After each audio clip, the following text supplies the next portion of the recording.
කියන්නේ මාගේ ස්වාමීයෝ බුදුරජාණන් වහන්සේ සියලු රාග ද්වේෂ මෝහ ප්‍රහාණය කළසේක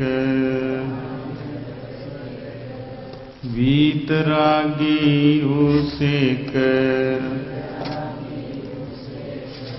විතදෝෂී වූසේක විතමෝහී වූසේක සියලු අකුසල ධර්මයන් ප්‍රහාණය කළසේක සියලු කුසල ධර්මයන් උපදවා ගත්සේක සිත කය වචනය පිරිසිදු කළසේක අමා මහ නිවන සාක්ෂාත් කළසේක බුදුරජාණන් වහන්සේ අරහං වනසේක සම්මා සම්බුද්ධ වනසේක විද්‍යාචරණ සම්පන්න වනසේක සුගත වනසේක ලෝකවිදු වනසේක අනුත්තර පුරිස ධම්මසාරථි වනසේක සත්තා දේව මනුස්සානං වනසේක බුද්ධ වනසේක භගවා වනසේක මිසේ අනන්ත වූ අප්‍රමාණ ගුණයතා වූ බුදුරජාණන් වහන්සේ උදෙසා මේ පහන් ආලෝකය පූජා කරමි පූජා වේවා මේ සුවඳ දුම් පූජා කරමි පූජා වේවා මේ සුවඳ මල් पूजा करमि पूजा वेवा मैं सिसिलपन पूजा करमि पूजा वेवा मैं मिहिर गिलम पस पूजा करमि पूजा वेवा मैं सियलूम पूजाओ बुදුරජාණන් වහන්සේ උදෙසා සාදර ගෞරවයෙන් पूजा करमि पूजा वित्वा पूजा वित्वा पूजा साधु साधु नमस्कार वेवा බුදුරුවනට සමදා බුදු හිමි සරණ යමි නමස්කාර වේවා දම්රුවනට සමදා සදකම් සරණ යමි නමස්කාර වේවා සංඝරුවනට සමදා මහා සංඝ සරණ යමි නමස්කාර වේවා තුනුරුවනට තිසරණ සරණ යමි සාදු සාදු සාදු. පූජනීය පඤ්ඤාරතන නායක හඳුනන වහන්සේ, ඒ වගේම පූජනීය පීඩාසී ස්වාමීන් වහන්සේ ප්‍රදාන මහා සංඝරත්නයන් අවසරයි. පින්වත්නි, අපිට මොකද්ද වාසනාවක් තිබ්බා. හැබැයි මේ වාසනාව අපි හඳුනාගෙන තියනවාද කියන එක නම් අර්ථාංශයක්. අපි මේ සමරන්නේ කීවෙනි වෙසක් උත්සවයේද? 1554 තිස්සේ සමරනවා. නමුත් අපිට තාම සැක වාසනාව අපට අහුණාද කියලා. කුමක්ද අපේ වාසනාවකට තමයි අපට වෙසක් මාසයේ අපේ ගෞතම බුදුරජාණන් වහන්සේගේ උපන්දිනේ සමරන්න ලැබුණා. කුමක්ද වාසනාවකට උන්වහන්සේගේ සම්බුද්ධත්වයෙන් සමරන්න ලැබෙනවා. උන්වහන්සේගේ පිරිනිවන් පෑම සමරන්න ලැබෙනවා. උන්වහන්සේගේ ජීවිතය ගැන ඔබ හැමෝම මා හිතන්නේ දන්නවා. උන්වහන්සේගේ ජීවිතය ගැන අපි ඉගෙන ගත්තේ උන්වහන්සේගෙන්මයි.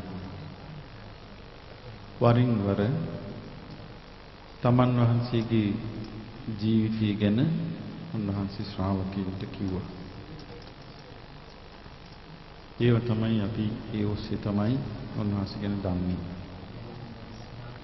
මනුස්ස ලෝකෙට එන්න කලින් උන්වහන්සේ හිටියේ කොහෙද? නාඩි වාක්‍ය බලන්නේ නැහැ.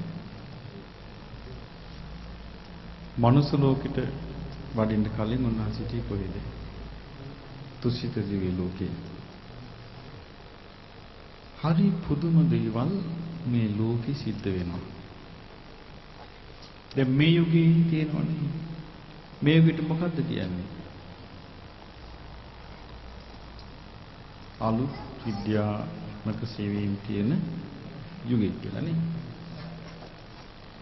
තුනේ සේවීම් වල ප්‍රතිඵල මේ යුගයේ ජීවත් වෙන මිනිස්සු භුක්ති විඳින්නේ නැද්ද?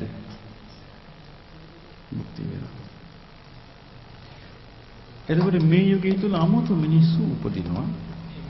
ඒ මිනිස්සු කම්පියුටර් හොයා ගන්නවා, අලුත් ගැජට් හොයා ගන්නවා, අලුත් දේවල් කරනවා. ඒක ලෝකෙ බෙදා ගන්නවා. බුදුරජාණන් වහන්සේ පහළ වෙන්න ආසන්න යුගයේ බුද්ධිමය විප්ලවයක් ලෝකෙ සිද්ධ වුණා.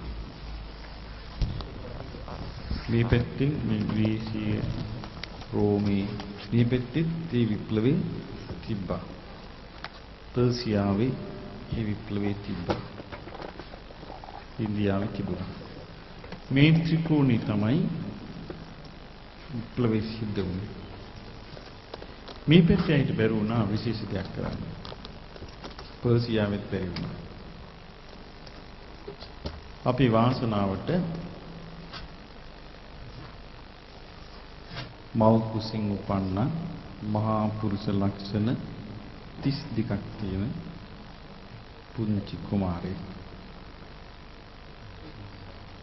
ඉතින් උන්වහන්සේගේ බුද්ධිමය හැකියාව පින්බලේ අපිට දැන් තේරෙන්නේ නැත්තේ ඒ જાතිය ආයි ඉපදිච්ච නැති නිසා. ඒ වගේ කෙනෙක් ආයි උපන්නේ නැති නිසා අපිට අසවල් කිනා වගේ කියලා කියන්න කෙනෙක් නැහැ. ඉතින් උන්වහන්සේට තිබිච්ච ලොකුම හැකියාව තමයි යම් කිසි දෙයක්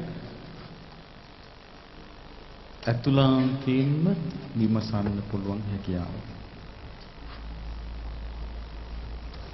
හැබැයි උන්වහන්සේ මෙහෙව්වේ දෙවිවරු. උන්වහන්සේ දිව්‍ය ලෝකේ ඉන්නකොට දෙවිවරු තමයි ගිහිල්ලා ආරාධනා කළේ ඔබ වහන්සේ මනුස්ස ලෝකෙට වඩින්න. මනුස්ස ලෝකෙට වැඩලා බුද්ධත්වයේ අවබෝධ කරගන්න. අවබෝධ කරලා මේ මිනිස්සුන්ව මේ යන ගමනෙන් බේර ගන්න. තුන්වහන්සේ බැලුව ලෝකෙ දිහා දෙවියෝ. බලන උන්වහන්සේ දැක්ක ලෝකේ සූදානම්. මේකල පහළ වෙන්නේ. ඒ ගැන සැක කරන්න එපා. උන්වහන්සේ බලද්දී ලෝකය සූදානම්. ඒ ලෝකේ ආයමත් ඉබඳු ලෝකයක් ආයමත් වෙනවා. ඒ කියන්නේ ජීවිතය අවබෝධ කරන්න ලෑස්ති වෙච්ච මිනිසුන්ගෙන් පිරුණු ලෝකයක් ආයමත් වෙනවා. හැබැයි එතකොට මිනිසුන්ගේ ආයුෂ අවුරුදු 80000ක්. අද හිට වෙන්නේ. හැබැයි අපි වගේ මේ සසරේ ඇවිදගෙන යන මිනිස්සු වෙන්නේ නැති එදාටත් යන්නේ. හැබැයි මේ ඇවිදිල්ලෙන් වෙනස් ගමනක් ගියෝ. එමත්නි ඒ බුදුරජාණන් වහන්සේ බලද්දි ලෝකෙ සූදානම්. අම්මා කෙනෙකුත් ඉන්නවා. අම්මා වෙන්න උවමනා එක්කෙනත් මිනි කෝටි සංඛ්‍යාත මිනිස්සුන් අතර ඉන්නවා. ඒ උපදින්න සුදුසු භූමියක් තියෙනවා. එදා අම්මා දැක්කලා ලස්සන හීනයක්. සුදු පුංචියක් පැටියෙක් සුදු නෙළුම් මලක් අරන් ඒ අම්මා ළඟට ඇවිදින් අම්මා වටේ කැරකිලා දකුණු ඇලින් අම්මගේ කුසට රිංගනකොට අම්මට මොකද්ද අමුත්තක් දෙනිලා ඇහැරුණා. ඊට පස්සේ රජුරවන්ට කිව්වා. රජුරු බ්‍රාහ්මණයෝ ගෙන්නෙව්වා. බ්‍රාහ්මණයෝ නොදන්නේ. බ්‍රාහ්මණයෝ ඇත්ත කිව්වා. රජතුමනි මහා පින්වන්ත දරුවෙක් පහළ වෙලා. මහා පින්වන්තේ රජුරවන්ට හරි සතුටුයි. මාස 10 වෙද්දී මේ අම්මට හිතුණා අම්මගේ ගෙදර යන්න. දේවදහ කියන නගරෙට. දෝලාවේ තමයි ගියේ අස කරත්තේ නෙමෙයි. දෝලාවේ තමයි අමාරු නැතුව බබා බඩේ ඉන්න අම්මා ගියේ. ලුම්බිනි කියන සල්වනයේට ගියා විවේකයට. අතරමඟ අපි යන්නේ. ඒ ලුම්බිනි සල්වනයේදී එක දිගට සිද්ධ වෙන්න ගත්ත පුදුම දේවල්. සල්ලත්තක් තිබුණා ටිකක් කුස වැඩි. මල් පිරීලා. ඔබ දැකලා ඇති ලංකාවේ සල්ග සල්මල් ඒ මල නෙවෙයි. ඒ සල් මේ ඇමරිකාවේ ගහක් ඒක. ඇත්ත සල් ගහ අපි දැක්කේ නෑ. ඇත්ත සල් ගහක් තියෙනවා ඉන්දියාවේ. පුංචි මලක් එන්නේ. පොකුරට. එතකොට මේ සල්ලත් අල්ලන්න හදද්දී පුදුමයි. අත්පාතුණා. අම්මයත් අල්ලන් හිටියා. බුදුරජාණන් වහන්සේගේ වචනෙන් උන්වහන්සේ කියනවා මහණෙනි ලෝකයේ අනිත් අම්මලා දරුවන් බිහි කරන්නේ හිටගෙන නොවේ. බෝසත් මාතාව සල්ලත් අල්ලා හිටගෙන සිටිද්දී මා උපන්නා. ඊට පස්සේ මේ ඒ උපදින වෙලාවේ පොළොව දෙපැත්තෙන් රස්නි වතුරකුයි සිසිල් වතුරකුයි උඩට විද්දා ෂවරයකින් වගේ වැටුණා මේ අම්මටයි පුතාගේ ඇඟට. ඒක තිබිලා තියෙනවා හියුන්සියන් ඉන්දියාවේ වන්දනාව යනකොට. එයා ඒක සටහන් කරනවා මම මේක දැක්කා කියලා. ඉතින් මේ දරුසිඟිත්තා මුල ඉඳලම අසාමාන්‍යයි. මේ දරුවා ඉපදිච්ච ගමන් කීවර කීපයක් ඇවිද්දානේ. කතා කළානේ. මේ දරුවාට වයස 16 වෙද්දී මේ දරුවාගේ හදවතටත් මල්හි සැරවිද්දා. නේ? යසෝදරාව හා පිම්බැන්දා. මේ දරුවාගේ තරුණ ජීවිතයේ ඔබට හිතෙන්න පුළුවන් දන්නේ නැති නිසා වේලිච්ච හිතක් ඇති කෙනෙක් කියලා. නෑ. යසෝදරාව දිනා ගන්න ලේසි වැඩ නෙමෙයි දැන් කාලේ වගේ. ඒක ස්වයංවරයක්. යසෝදරා තෝරගත්තා. හැබැයි යසෝදරාගේ නෑදෑ කවුරුත් කිව්වා මෙහෙම බෑ. බෑ මේ සිද්ධාර්ථ කුමාරයා මොන වගේ කෙනෙක්ද කියලා බලන්න ඕනේ කිව්වා. සියලු දෙනාම පරදවලා යසෝදරා වෙනුවෙන් මේ කුමාරයා ශිල්ප දැක්වුවා. වයස 29 වෙනකන් රණ්ඩුවක් අල්ලලා වයස 29 දී තමයි උන්වහන්සේ ජීවිතයක් කැරියේ. අපේ වාසනාවට. උන්වහන්සේ දා විමුක්තිය සොයාගෙන අබිනිෂ්ක්‍රමණය කළා. උන්වහන්සේ හිටපු මාලිගා තිබිච්ච තැනට මා ගියා. දැන් ඒ සම්පූර්ණයෙන් ලොකු රූස් ගස් වෙවිච්ච වනාන්තරයක්. කඩා වැටුණු තාපයක් තියෙනවා. ඒ තාපෙට කියනවා මහාබිනිෂ්ක්‍රමණ ద్వාරය කියලා. එතනින් තමයි උන්වහන්සේ පිටත් වුනේ. අද ඒක දුප්පත් මුස්ලිම් ගම්මානයක්. උන්වහන්සේගේ ජීවිතේ ඒ විමුක්තිය සොයාගෙන උන්වහන්සේගේ ගමන අපි කවුරුත් ගිහින්නේ. ඔබ දන්නවා ඇති මේ වගේ රටවල් වලට රස්සාවල් හොයාගෙන ඉද්දී බෝට්ටු වල නැගලා මේ රටට එන්නේ නැද්ද? මේ ඉන්නේ සමහර විට පවුලක්ම ගොඩ දාන්න. ජීවිතේ කුමක් හෝ කළා ජීවන මාර්ගයක් හොයාගන්න. විමුක්තියක් සොයාගෙන දී පරදුවට යන එක මේ යුගයේ දායිති නෑ. එදා බුදුරජාණන් වහන්සේ විමුක්තියක් සොයාගෙන සියලු සැප සම්පත් අතහැරලා මාලිගා තුන අතහැරලා බිරිඳ අතහැරලා දරුවා අතහැරලා සීලු දී අතහැරලා ගියේ වනාන්තරයටයි. නවතින්නේ අසවල් තැන කියලා කවුරුවත් දන්නේ නැහැ. උන්වහන්සේ ගිහිල්ලා ඔබ දන්නේ නැති උන්වහන්සේට ඒ කාලේ හම්බ වුණා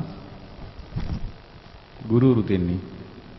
ආලාර කාලාම උද්දක රාම පුත්‍ර. එයාලා හැමතිස්සෙම කියන්න ගත්තා නෑ. මේක තමයි ඔබ හොයන්නේ. මේක තමයි ඔබ හොයන්නේ. මේ සිද්ධාර්ථ ශ්‍රමණයන් වහන්සේගේ හිත කිව්වා නෑ. මේක නෙමෙයි මම හොයන්නේ. උන්වහන්සේ ඒ සියලු දේ දාලා ගියා. අන්තිමට උන්වහන්සේටම තේරුණා උන්වහන්සේ සොයනදී දෙන්න පුළුවන් කෙනෙක් ලෝකේ නැහැ කියලා. දැන් ඔබ හොයන දේ දෙන්න පුළුවන් කෙනෙක් ලෝකේ නැත්තම් ඔබට තනියම හොයන්න වෙනව නේද? සිද්ධාර්ථ ශ්‍රමණයන් වහන්සේට ශ්‍රමණ ගෞතමයන් වහන්සේට සිද්ධ වුණා තමන් හොයන දේ තනියම හොයන්න. ඇයි කියා දෙන්න පුළුවන් කෙනෙක් ලෝකේ නැහැ. ඊට පස්සේ උන්වහන්සේ වැටුනේ තනියම සොයන්න යද්දී ඒ කාලෙ තිබිච්ච දුෂ්කර ක්‍රියා පැත්තටයි. ඔබ දන්නවා උන්වහන්සේගේ රූපකාය අතිශයින්ම සුන්දරයි. සමහර විට අපි ටික කාලයක් මොන හරි කරලා කෙට්ටු වුණා අප්පා කියලා අපි අතාරින්. වෙන්න බැරිද? පොඩ්ඩක් එහෙමෙන් අයියෝ කෙට්ටු කියප ගමන් අප්සෙට් ගන්න ලෝකේ. නැද්ද? මොකද ඒ ඇදලා ගිහලා නෑ එහෙම එකක් නෑ කියන්නේ. එහෙම ලෝකේ. අර ලස්සන අබිනීල නිත්‍යුග ලිම් පතුලක තිබෙන පෙන් පොදක් වගේ යාන්තමින් දිලිසෙන විදියට මේ ඇස් දෙක යටට දැස්සා. උන්වහන්සේගේ ශරීරයේ පියුනේ ඇටසැකිල්ලකට කිට්ටුයි. උන්වහන්සේගේ හිස තිබුණේ වේලිච්ච ලබු ගෙඩියක් වගේ. අවුවිදා පුණ ගස් වගේ අතපය. ඇතෙන් අවස්ථාවල උන්වහන්සේ මෙහිම අත ගන්නවා අත. කුණු වෙච්ච ලොම් අතට එනවා. කාලිකින් නැන්නේ. මෙබඳු මහන්සියක් වීරියක් ගත්තේ අභ්‍යන්තර දෙයක් විසඳන්නයි. බාහිර එකක් නෙවෙයි. ඉතින් මේ විනයෙන් උන්වහන්සේ වෑයමක් කරලා අන්තිමේදී උන්වහන්සේ තනියම කල්පනා කළා මේ ලෝකේ යමෙක් අවබෝධයේ උදෙසා යම් දුකක් දිව යුතුද ඒ මා විසින් කළා. මේ ලෝකේ යමෙක් මේ ශරීරයට යම් පීඩාවක් දෙන්න ඕනද ඒ පීඩාව මා දුන්නා. නමුත් මට මේකේ කිසිම ප්‍රතිඵලයක් නැහැ. ඊට පස්සේ උන්වහන්සේ කල්පනා කළා මම පුංචි කාලේ දඹරුක් සෙවණේ ආනාපාන සති භාවනාව කළා මතකයි. උන්වහන්සේ ආනාපාන සති භාවනාව කරන්න පටන් ගත්තා කරගන්න බෑ. ඒ තරම්ම ශරීරේ දුර්වල වුණා. ඊට පස්සේ උන්වහන්සේට තේරුණා මේ ශාරීරික පවත්ව ගැනීම පිණිස ආහාර වුණයි කියලා. උන්වහන්සේ පින්ඩපාතේ වඩින්න තීරණය කළා. උන්වහන්සේ ශාරීරික දුක් දෙද්දී අද අවබෝධ කරයි, හෙට අවබෝධ කරයි කියලා ඇස් දල්වාගෙන බලාගෙන හිටිය 5 දිනක්. 5 වගේ භික්ෂුන් වහන්සේලා. ඒගොල්ලෝ පුදුම වුණා. ඇයි මේ වෙනස? මේ ශාරීරික දුක් දීලා එක දෙනක සඳහන් වෙන මහණෙනි මම වැටිලා හිටියා. සීසන් නැතුව වැටිලා හිටියා. දෙවිවරු කතා වුණා මේ ශ්‍රමණ ගෞතමයන් වහන්සේ බුදු වෙලා මේ වගේ තමයි රහතුන් ඉන්නේ. තව කෙනෙක් කිව්වා නෑ ශ්‍රමණ ගෞතමයන් වහන්සේ අපවත් වෙලා. මේ විදිහට ලෝකේ කතා වුණා. ඊට පස්සේ උන්වහන්සේ ඔක්කොම අතහැරලා පිඬුසිඟා වඩිද්දී අර පස්වග භික්ෂුන් වහන්සේලා මොකද කළේ? අද බුදු වෙයි හෙට බුදු වෙයි කියලා බලන් හිටපෑට මොකද වුනේ? එතන හිටියා පරණම කෙනෙක්. කවුද? කොණ්ඩඤ්ඤ. කොණ්ඩඤ්ඤ ශ්‍රමණයන් වහන්සේ. එයා ගිහි කාලේ කොණ්ඩඤ්ඤ බ්‍රාහමණ. නම් තබන දවසේ යා තමයි ඒක ඇඟිල්ලක් උස්සලා කිව්වේ. මොකද්ද කිව්වේ? අනෙක් 107 දිනක් කිව්වා ඇඟිලි දෙකම මෙහෙම කළා. මම ගෙදර ඉන්න පුළුවන්. හිටියොත් සක්විති වෙනවා. ගේ අත්හැරලා යන්න පුළුවන්. ගේ අත්හැරලා ගියොත් බුදු වෙනවා. මෙයා තහවුරු කරලා කිව්වා නෑ. මේ බලන්න මේ ඒක ඇඟිල්ල. මෙයා ගිහි අතාරිනවාමයි. බුදු වෙනවාමයි. ඒ වෙනුවෙන්ම පැවිදි වෙච්ච එක්කෙනා. දාලා ගියා. ලෝකෙ හැටි.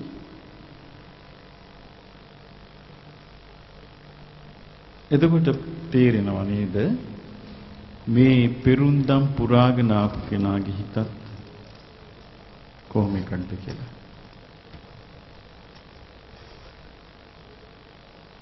හැබැයි සිද්ධාර්ථයන් වහන්සේට හොඳට විවේක ලැබුණා තනි වෙච්ච නිසා.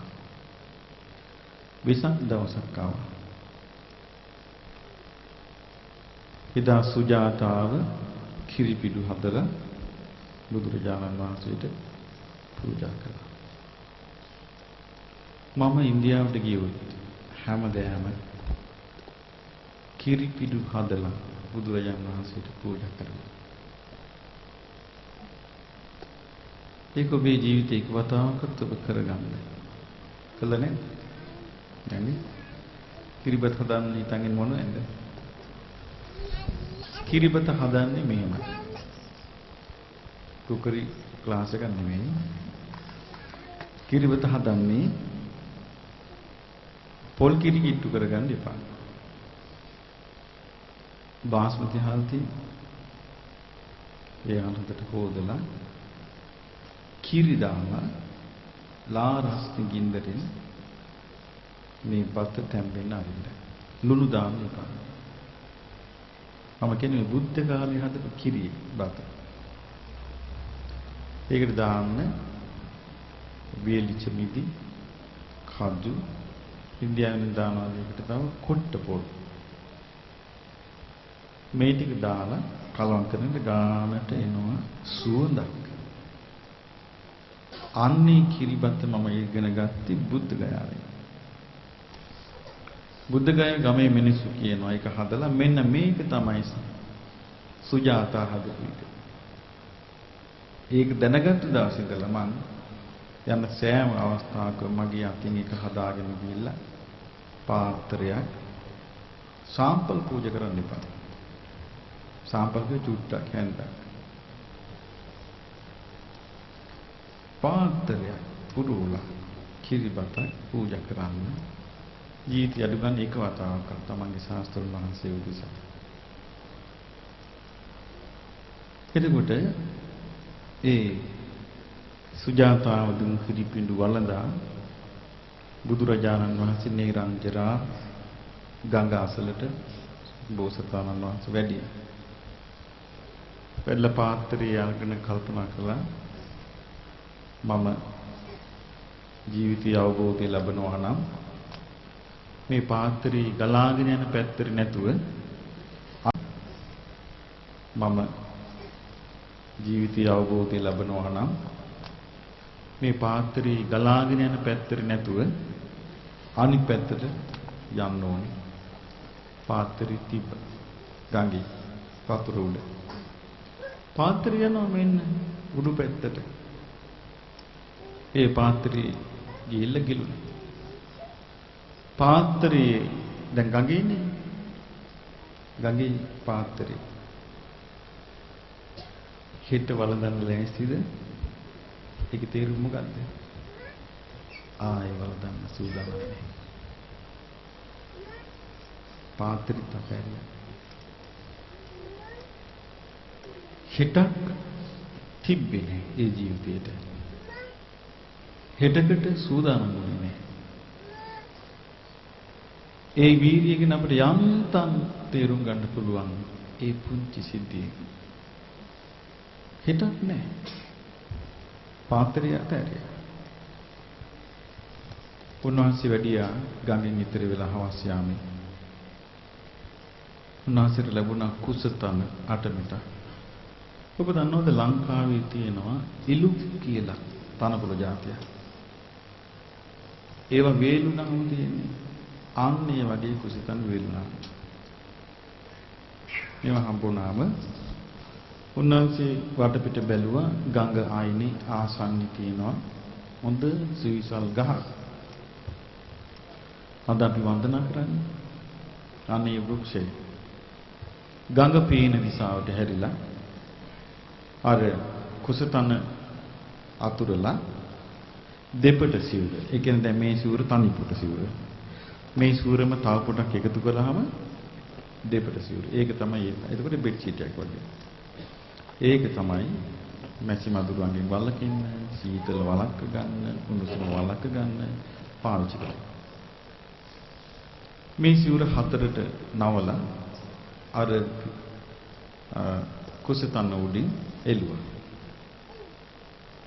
එළලා වාඩි වුණා. වාඩි වෙලා හිතුවා මං ආයේ නැගිටින්නේ. වේලිනවනම් මේ ශරීරේ මස්ලේ වේලිලා ගියාපුවා. ඉතුරු වෙනවනම් හැම නහරයට ඉතුරු නාවේ. මං ආයේ නැගිටින්නේ නැහැ. අපිට හිතන්න පුළුවන්. නිකමට මේක එහෙම එකක් පුළුවන් වද්ද කියලා බලන්න වාඩිලා ඉන්න බලන්න පැය දෙකක් මං වාඩි වෙමි නැටින්නේ නැහැ කියලා. පුළුවන් බලන්න චූබරක්වත් හැදෙන්නේ. කරගන්න බෑ. ගොඩක් අයට. ඒ වීරිය හරි අසාමාන්‍යයි. අපිට පේන ලෝකේ පින්වත්නි හරි පොඩ්ඩයි. මට නම් හිතෙන්නේ මට තාම පේන්නේ මං හිතේ මෙවැනි ලෝකේ පේන්නේ නැහැ කියලා. මං හිතේ මේ පළවෙනිව තමයි මම යාවේ. මම මේ පැත්තට ආවේ පළවෙනි පාර. හිතාගෙන හිටපු ඒවා පේන්නේ. සමහර මට කිව්වා හරි ලස්සනයි කිව්වා.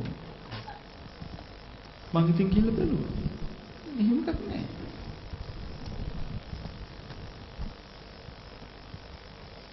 වෙනීසිය හරි ලස්සනයි කිව්වා. එහෙම එකක් නැහැ. අපි ඔබට එහෙම නේද?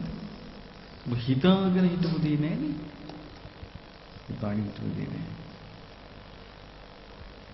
ඉතින් පින්වත්නි උන්වහන්සේ දරු වීරිය මේ ලෝකේ එක්කෙනෙකුට සංවේදී වුණා. කවුද? හිතන්න කවුද? මාර්යා. එයා තමයි මේ වෙනකොට ලෝකේ පාලනය කරන්නේ. එතකොට ඒ ලෝකාධිපති උන්වහන්සේට එරෙහිව නැගී හිටියා. නැගිට්ටුවල යවන්නම බැරිද? අර වගේ වීරියක් නොගන්න දුවනවා. පාරමී බලෙන් තමයි රැඳී හිටියේ. ඒකේ තීරම පින්වත්නි අපිට යහපත කරා යන්න බාධා වැඩි. අයහපතට නම් එකක් නෑ. දැන් බලන්න අපි පිනකට එකතු වුණාම සමගියෙන් කරගෙන කොච්චර අමාරුද කියලා. ඒ නිසා යහපතට සමගි වෙන්න බෑ. අපි ගත්තොත් අපි මියුසිකල් ෂෝ එකක් කිසි ප්‍රශ්නයක් නෑ. ලස්සනට කරලා කාවදිල සැලුම් කරලා යනවා ලස්සනට. පිනකට එකතු වුණාම මොකක් හරි පොණක් කැඩෙනවා. මේක ඉතින් හැමතැනම තියෙන පොදු දෙයක්. බුදුරජාණන් වහන්සේ බුද්ධත්වයට ලැබෙන වෙලාවේ ගල්වැසි වැස්සා මහා නාකපන වැසි වැස්සා අපි දන්නේ ඒකට උන්වහන්සේ කොයි විදියට මොන දුන්නාද කියලා. උන්වහන්සේගේ මුළු ශරීරෙම තෙමිලා නැහැ. ඊළඟට දැන් උන්වහන්සේ සෙලවෙන්නේ අන්තිමට ආරයක් වෙයි සිද්ධාර්ථ නැගිටපන් කියලා. ඊට පස්සේ මටයි මේක ආයිද කියලා. බුදුරජාණන් වහන්සේ ආවා ඔබ ආයිති කියන්නේ මේ කොබට සාක්ෂි නරකට සාක්ෂි දෙන්න ඕන තරම් ඉන්නවා. බිම්බරක් දසමාර සේනාව කිව්වා අපි සාක්ෂි කියලා. ඊට පස්සේ ආයි කියන සිද්ධාර්ථ නැගිටපන් කිව්වා. එතකොට බුදුරජාණන් වහන්සේ පිළිතුරු දුන්නේ නැහැ. මම නැගිටින්නේ නැහැ. මේකයි මට. කොසාකි කිසි කෙනෙකුට ලං වෙන්න බැරි වෙලාව. උන්වහන්සේ දකුණු අත පොළොවට ස්පර්ශ කළා කියනවා. ඒ ධරති මාතා කියන්නේ මා සත්‍ය අවබෝධ කිරීම උදෙසා මොනතරම් දේවල් කළාද කියලා. මේ මහ පොළොව හෙල්ලිච්ච හෙලවිල්ලට ඒ රාවණ කියන ඇත් රජා පිට සිටිය මේ ගිරිමේකලා කියන ඇත් රජා පිට හිටිය මාර්යා වැටුණා. ඇතාගේ පිට සේනාව හිස් දුදුවක ගියා. ඊට පස්සේ තමයි උන්වහන්සේට කරදර අඬුනේ. සඳහන් වෙනවා සිද්ධිය. එයාගේ කටින් කියන වෙලාවක මාර්යා මම මේ පුද්ගලයා පස්සේ අවුරුදු 7ක් පෙන්නවා කිව්වා. ගිහි ජීවිතයේ එදා යසෝදරාව රාහුල තුරු කරන් සිටි වෙලාවේ දොර අරිද්දි භාගයට බැලුවනේ ළමයා. ඒ වෙලාවෙ ඉඳලා අවුරුදු 7ක් පීවරක් පාසා පැන්නවා කිව්වා. මෙයාව මේකෙන් වින් කරා. මේකෙන් අයින් කරා. මට බැරුණා කිව්වා වඩුවක් හොයාගන්න. ඉතින් ඒකේ තීරුම තමයි උන්වහන්සේ මේ දුෂ්කර ක්‍රියා කරන අවුරුදු 6යි බුද්ධත්වයෙන් අවුරුද්දයි. බුද්ධත්වයට පත් වෙලත් අවුරුද්දක්ම පන්නලා තියෙනවා. ඒක එහෙම නොවෙන්නේ. එතකොට උන්වහන්සේ සියල්ල පරාජයට පත් කරලා සමාධිය උපදවාගෙන තමන්ගේ ජීවිතය ආපස්සට බැලුවා. බලද්දී දැක්ක මේ අද ඊයාපු ගමනක් නොවේ. කෙලවරක් නැති සංසාරේ ඉපද මෙරි ආපු ගමනක්. උන්වහන්සේට ලැබුණා ඥානයක්. ඒකට කියන්නේ කුබ්බේ නිවාසානුස්සති ඥානය. ඊට පස්සේ උන්වහන්සේ බැලුවා මේ වගේම මේ ලෝකේ ඉන්න අනිත් අයට මේ සසර සැරිසරා යාම උරුමද? බැලුවම උරුමයි. හැමෝම කර්මානුරූපව උපදිනවා මැරෙනවා උපදිනවා මැරෙනවා කර්මානුරූපව. ඒ කියන්නේ අපිට වමනා කරන ආකාරයට නෙමෙයි. අපේ කිරිච්ච දේ අනුව. ඊට පස්සේ උන්වහන්සේ බැලුවා ඒක තමයි චතුපපාත ඥානය. ඊට පස්සේ උන්වහන්සේ බැලුවා මේකෙන් ගැලවෙන්න ක්‍රමයක් නැද්ද? උන්වහන්සේට ආબોධනා එක හේතු පටිච්ච සමුප්පාද හොයාගත්තා. පරිසම්පාදේ නිරුද්ධ වෙන ආකාරය හොයාගත්තා. චතුරාර්ය සත්‍ය අවබෝධ කරගත්තා. උන්වහන්සේට පුළුවන් වුණා මේ හිත පැටලෙන සෑම දෙයකින්ම හිත නිදහස් කරගන්න. උන්වහන්සේට පුළුවන් වුණා හිත කෙලිසෙන සියලු දේ නිදහස් කරගෙන නිකලිස් හිතක් ලබා ගන්න. ඒ අවබෝධයට අපි කියනවා අරහත්ත්වය කියලා. එතකොට ඒක බාහිර කෙනෙකුගේ උපදේශකින් තොරව ගත්තු නිසා කියනවා සම්මා සම්බුද්ධත්වය කියලා. ඒ සමගම උන්වහන්සේට ලැබුණ අවබෝධයේ පැති රාශියක්. ඒකට කියනවා දස බල ඥාන කියලා.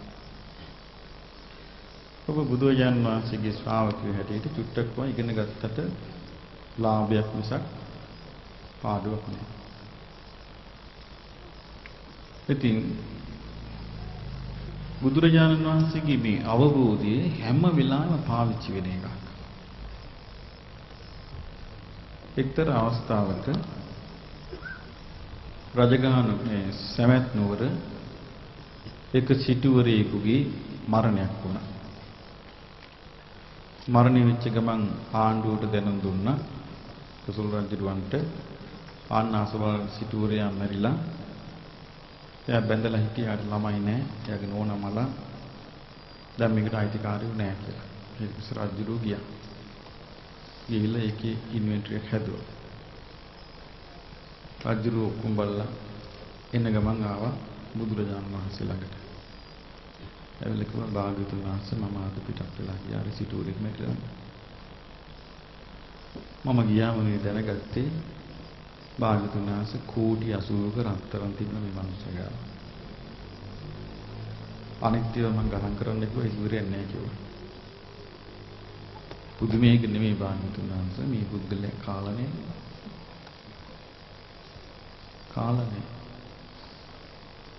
නියුඩු හාලේ බතුයි කාඩි හොදි කාපුයි කියන්නේ.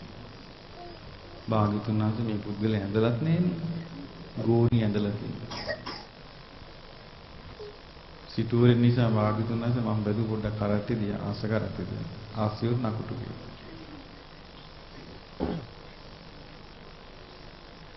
ප්‍රත්‍යමුනි ඔබ දන්නවද දැන් යා ඉන්නේ තැන? බුදුරජාණන් වහන්සේ ඔබ නෑ. දැන් යා නිරේ. හරි පුදුමයට පත් වුණා මේ රජුරු එක්සයිට් වුණා. රජුරු අහනවා භාග්‍යවතුන් වහන්සේ යා නිරේ? රජතුමනි යා දැන් නිරේ. තුන් පාරක් මැරුවා. මේ තුන් වතාවක්ම කුතුහලයෙන් ඇසීම නිසා බුදුරජාණන් වහන්සේට සිද්ධ වුණා එයාගේ කතන්දරය කියන්න. උන්වහන්සේ රජුරවන්ට වදාලා රජතුමනි බොහෝ කාලයකට කලින් මෙයා මේ ප්‍රදේශෙ හිටියා. ඒ කාලේ පසේ බුදු කෙනෙක් හිටියා තගර සිකී කියලා. පසේ බුදු කියන්නේ ධර්මයේ අවබෝධ කරන්න හොයාගෙන ගිහිල්ලා තනියම අවබෝධ වෙලා අරහත්ත්වයටපත් වෙනවා. හැබැයි ඒක වචන වලට හරවලා කියන්න සත්‍යයක් නැහැ. ඒ උත්තමයන්ට කියන්නේ කවුරු කියලාද? පසේ බුදු කියලා. එතකොට මේ පසේ බුදු කෙනෙක් හිටියා. රජතුමනි මේ පුද්ගලයා ඒ කාලේ හරි ලෝභයි. දවසක් මේ පසේ බුදු ප්‍රජානන් වහන්සේ පින්ඩපාති වඩිනවා. වඩිද්දි මෙයාට හිතුණා දානයක් දෙන්න. මෙයා ගෙදර ඇය ටික ඕන්න කිව්ව ශ්‍රමණයන් වහන්සේ අන්න අර ගෙදරට යන්න වඩින්න දාන ලැබේ. ගෙදර ඇය ටික මේ ශ්‍රමණයන් වහන්සේට දාන ලෑස්ති කරලා දීපන් කියලා පිටත්. ගෙදර කට්ටියට හරි සතුටුයි. ඇයි අපේ තාත්තා කවදාවත් දානි දීපු කෙනෙක් නෙවෙයි. ඉතින් මේ පිරිස බොහොම සන්තෝෂෙන් උන්වහන්සේගේ ගෙදරට වඩම්බලා දානි හදලා පාත්‍රයට පූජා කළා. දැන් මෙයා ගමන ගිහිල්ලා ආපහු එනවා. දැන් පසේ බුදු රජාණන් වහන්සේ ආපහු වඩින්න මොන ගැහුණා. පින්වත් ශ්‍රමණයන් වහන්සේ දාන ලැබුණාද? ලැබුණා. කොහොමද? බැලුව පෙන්නු. හොඳට බෙදලා. කාපනා කළා චකී. කාට හරි කන්න දුන්නා නම් මේක අඩු ගානේ උදුළු ගා ගන්න. සතුටක් නේ. දැන් දෙන්න කිව්වා. දුන්නා. සතුටක් නේ. ඒක හිතුවේ වැරදි තැනට ගියා කියලා. බුදුරජාණන් වහන්සේ වදාළා රජතුමනි. ඊට පස්සේ මේ පුද්ගලයා මැරුණා. දැන් මම එයා කරපු එකම ක්‍රියාව නෙවෙයි.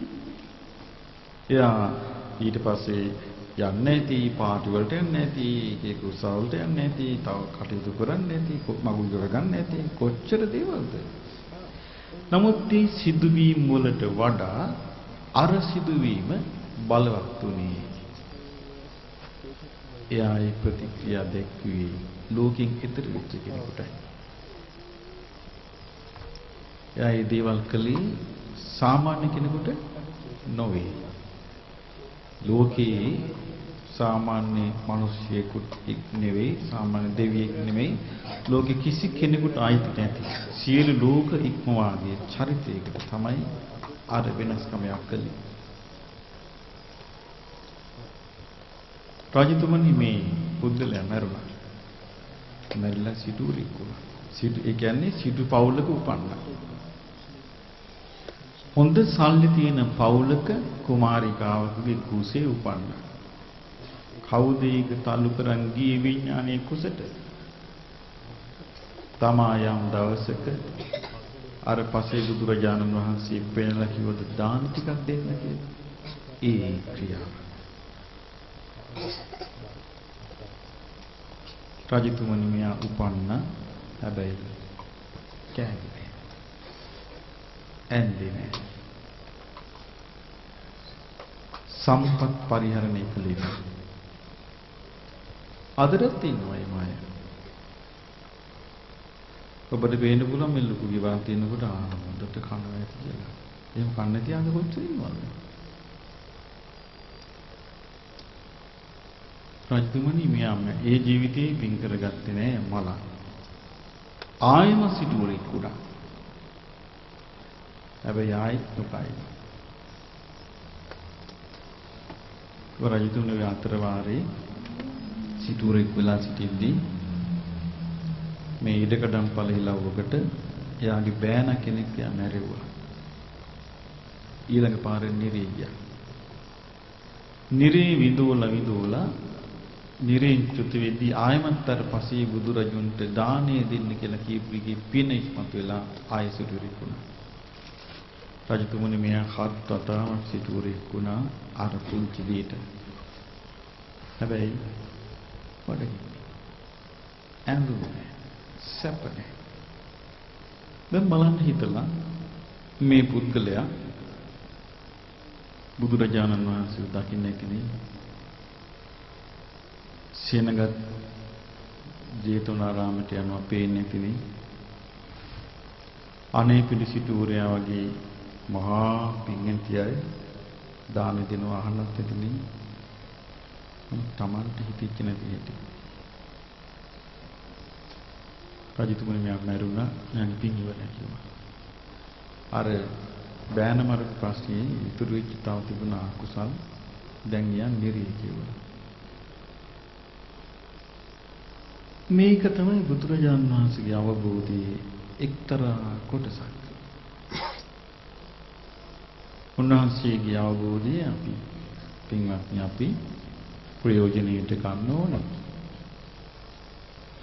උන්වහන්සේගේ අවබෝධය කියන්නේ මේ හිරු සඳු එළියේ පෙරදුණු ප්‍රඥාවක්. ඒ අවබෝධයෙන් අපට දෙන්න පණිවිඩේ අපට අල්ලගන්න පුළුවන් වුණොත් අපි හැබෑම හපන්න. ඒ පණිවිඩය අල්ලගන්න පුළුවන් වුණොත් බුදුරජාන් වහන්සේ දවසක් භික්ෂුන්ගෙන් අහනවා භාග්‍යවතුන් වහන්සේ අහනවා භික්ෂුන්ගෙන් පින්වත් මහණෙනි තථාගතයන් වහන්සේ දේශනා කළ ධර්මයේ ඔබ මතක තබාගෙන ඉන්නේ කොහොමද? අර භික්ෂුන් වහන්සේලා හරිම අහිංසක විදියට උත්තරයක් දුන්නා. භාග්‍යවතුන් අපිට මෙන්න මෙහෙමයි මතක. මහණෙනි මේ සංසාරය අති දීර්ඝයි. මේ ගෙවුණු සසරේ නොයි කරදර හේතුවෙන් මැරෙන්න සිද්ධ වීම නිසා ගලා ගියලේ මහා සයුරේ ජලයට වැඩි මේ සසර අති දීර්ඝයි. නොයි දුක් දුම්නස් නිසා හැඬු හඳුළු මහා සාගරයේ ජලයට වැඩි. ඒ නිසා මහණෙනි මේ ඉපදින මැරෙන සංසාරය ගැන කලකිරීමයි නිසි. භාග්‍යවතුන් වහන්සේ මෙන්න මේක අපිට මතකයි. එතකොට බුදුරජාණන් වහන්සේ සාදුකාර දුන්නා. සාදු සාදු මහණෙනි ඔබ මතක තබාගෙන සිටින හැටි බොහොම අගයි. ඒ භික්ෂුන් වහන්සේලා මතක තබාගෙන හිටපු විදිහට අපට මතක තබා ගන්න පුළුවන් නම් අපේ ජීවිතේ වෙනස් වෙන්න ගන්නවා. හොඳ පැත්තට. හොඳ පැත්තට වෙනස් වෙන්න ගන්නවා. ඒ කියන්නේ අපිට මතක් වෙනවා නම් නිතර බුදුරජාණන් වහන්සේ මේ සංසාර ගමනක් ගැන අපට දේශනා කළා. ඒ සංසාර ගමනේ එක්තරා අවස්ථාවක් විතරයි මේ. මේ ජීවිතේ අපි දැන්වත් මේ සංසාර ගමන ගැන අකමැති වෙලා සසරට පැටලෙන ජීවිතේ බේරගෙන යන්න දක්ෂකමක් ඇති කරගන්න ඕනේ කියලා ඒක බාහිර කෙනෙකුට කළා දෙන්න බෑ. ඒක කරගන්න ඕනේ කවුද? තමා විසින්. දැන් මේකේ අමාරු වැඩේ ඒකයි. දැන් අපි පුරුදු වෙලා සිටින්නේ හැමතිස්සෙම අපිව කවුරු හරි මෙහෙවනකම්. දැන් මේ ධර්මයේ තුල මෙහෙවන්නේ ධර්මයේ විසින්. පුද්ගලෙක් නෙවෙයි. එතකොට මේ ධර්මයේ හරියට අල්ලගත්තු එක්කෙනා හැමතිස්සෙම ඒ කාරණාව හිතට ගත්තොත් තමන් වැටෙන වලින් තමන්ට ගොඩ එන්න පුළුවන්. ඒ කාරණාව හිතට ගත්තේ නැත්නම් තමන් වැටෙන වලේ තමන්ට ගොඩ එන්න බෑ. දැන් අපි ඔක්කොම යන්නේ අපි මේකට හිටියට අපි එක එක්කෙනාගේ වෙන වෙනම ලෝකයක් තියෙනවා. අපි දැන් එකට හිටියට අපි එක එක්කෙනා ගාව තියෙනවා වෙන වෙනම ලෝකයක්. මේ ලෝකය වෙනස් කරගත්තොත් ධර්මයෙන් අපිට වාසි. නැත්තම් අපි ආවේ යම් අයුරින්ද ඒ අයුරින්ම අපිට යන්න සිද්ධ වෙවි. ඇත්තම පින්වත්නි මේකේ බයක් හට ගන්න කාරණාවක් නැහැ. සතර අපායකට වැටෙන ස්වභාවයක් නැත්තම්. ඒ කියන්නේ බුද්ධ දේශනාව බලුවාම බිය හට ගන්න හේතුවක් නැහැ සසරේ වැටෙන ස්වභාවය නැත්තම්. දැන් බලන්න මේ සත්‍යයන්ට වෙන දේ දවසක් මුගලන් මහරහතන් වහන්සේ රජගහ නුවර පඩිපෙළෙන් පහළට බහිද්දී සීනාවක් පහළ වුණා. ඊට පස්සේ ඇහුවා මේ ළඟ හිටිය කාතන් වහන්සේ නමක් ලක්ෂණ කියලා. උන්වහන්සේ ඇහුවා අයි ස්වාමීනි hina වුණේ විතර කියන්න බෑ මේ. බුදුරජාණන් වහන්සේ ළඟදී මම මේක කියන්නම් කියලා. ඊට පස්සේ බුදුරජාණන් වහන්සේ ළඟට වැඩියා. එදා කියනවා ස්වාමීනි භාග්‍යවතුන් වහන්සේ මම දැක්ක ප්‍රීති ඇටසැකිල්ලක්. කුළු ගෙඩි 60ක් විතර මේ ඇටසැකිල්ලෙන් ඔළුවට වදිනවා. මේ පුද්ගලයා මේ ප්‍රීතියා වැළපෙනවා ඇඟ සලිත වෙනවා. දැන් මෙයාගේ මේ සිද්ධියේ මටත් එක සිද්ධියක් වුණා බුද්ධගයාවේදී. බුදුරජාණන් වහන්සේදා අර මුගලන් මහරහතන් වහන්සේට වදාලා මොග්ගල්ලාන මං ඔය ප්‍රේතියව දැක්කා බුද්ධ ගයා මේ බෝධි මූලයේ ළඟ ඇවිද හිටියා. එයා තමයි ඔය රජගහනුවරට ඇවිල්ලා ඉන්නේ. පින්වත්නි මම බුද්ධ ගයාවේ අපි ඉන්න අසපුව ඉස්සරහා තියෙනවා කොරියන් පන්සලක්. මේ පන්සල හොල්මන් ගුහාව. ළමයි ඉන්නේ මට හොඳට මතකයි එදා මම හිතන හැටියට ඒක 21 වෙනිදා දවසක්. දැන් මම එදා ලංකාවට එන්න පිටත් වෙන්නේ. ඉඳාගත්තා හරියටම රෑ 12 මාට වගේ වැලපිල්ලක් ඇහුණා. මට කිව්වා මෙහෙම අමනුෂ්‍ය කෑ ගහනවා කියලා මම විශ්වාස කළේ නෑ. මං කෝවේ සතෙක් වෙන්න ඇති. එන කවුරු කාට හරි වැහිලා වෙන්න ඇති. ඒ කාටවත් වැහෙන්නේ නැතුව සතෙකුත් නොවි, මිනිසෙකුත් නොවි කෑ ගහන හඬක් මං අහලා තිබුණේ. කෑ ගැහුවා කියන්නේ කෑ ගැහිලා කිලෝමීටරයක් විතර සද්ද ඇහෙන්නේ නැති. එක දිගට හැඬුවා. විනාඩි දෙකක් තුනක් ඒ හැඬිල්ල එක දිගට ගියා. ඊට පස්සේ බල්ලු පුරන්න ගත්තා. ඒකෙන් තමයි මට තේරුනේ සද්ද බරපතලකම. බල්ලු පුරද්දී සද්ද චූටි. අරක මහා සද්දයක්. ඉතින් මම කල්පනා කරා මොකද්ද අප්පා මේ සද්දේ? එතකොට මට මතක් වුණා එකත් එක්කම හරියවද්ද. අර ඇටසැකිලි පෙරේතයා. ඒ ඇටසැකිලි පෙරේතයා ගැන විස්තරේ බුදුරජාණන් වහන්සේ වදාළා. කින මොග්ගල්ලාන ওই පුද්ගලයා හිටියේ බරණැස. ඒ කාලේ පසේ බුදුවරුන්ගේ යුගයේ බරණැස හිටියේ අපූර්ව මිනිසෙක්. ඒ මිනිසයාට පුළුවන් මේ ගස්වල කොළ වල කැටපෝලකින් කැටපෝල දාන්නනේ. කැටපෝලේ ගල් වලින් විදලා මේ කැටයන් හදන්න කොළවල මිනිසුන්ගේ සත්තුන්ගේ කැටයන් හදන්න. දැන් මේක දැකලා මේ මිනිස්සුන්ට ලොකු සම්මානයක් හම්බුණා. මොකද රජුරු ගාවට එකන් ගියාම රජුරු කිව්වා රජුරන්ට පෙන්වුවා මේ ගල් විදලා. පෙන්වුවට පස්සේ රජුරු හුම සතුටුුණා. සතුටුලා කිව්වා මේ එම්බා මේ ශිල්පිය මට තියෙන වැඩක් කරගන්න කිව්වා. මොකද්ද කියලා? මගේ ළඟ ඉන්න පුරෝහිතයෙක් වචනේ කටනම් අන්තිමයි කිව්වා. මේ පුරෝහිතයාගේ කට වහලා දෙන්න බැරිද කියලා ඇහුවා. ආ රජිත මං කරන්න. මට ගෙනත් දෙන්න කිව්වා එළු පිටි නැලියක්. දැන් ගෙනත් දුන්නා. දැන් මෙයා හැංගිලා පැත්තක ඉඳගෙන එළු පිටි තියන් ඉන්නවා කැට පොලිස් එක්ක. රජුරෝ කතා කරනවා අර පුරෝහිතයත් එක්ක. දැන් පුරෝහිතයා කට අරින්න ගාන මෙයා එක එක එළු පිට විදිනවා කට. කතාව කොච්චරද කියන්නේ මේක එක ගිල කතා කරනවා.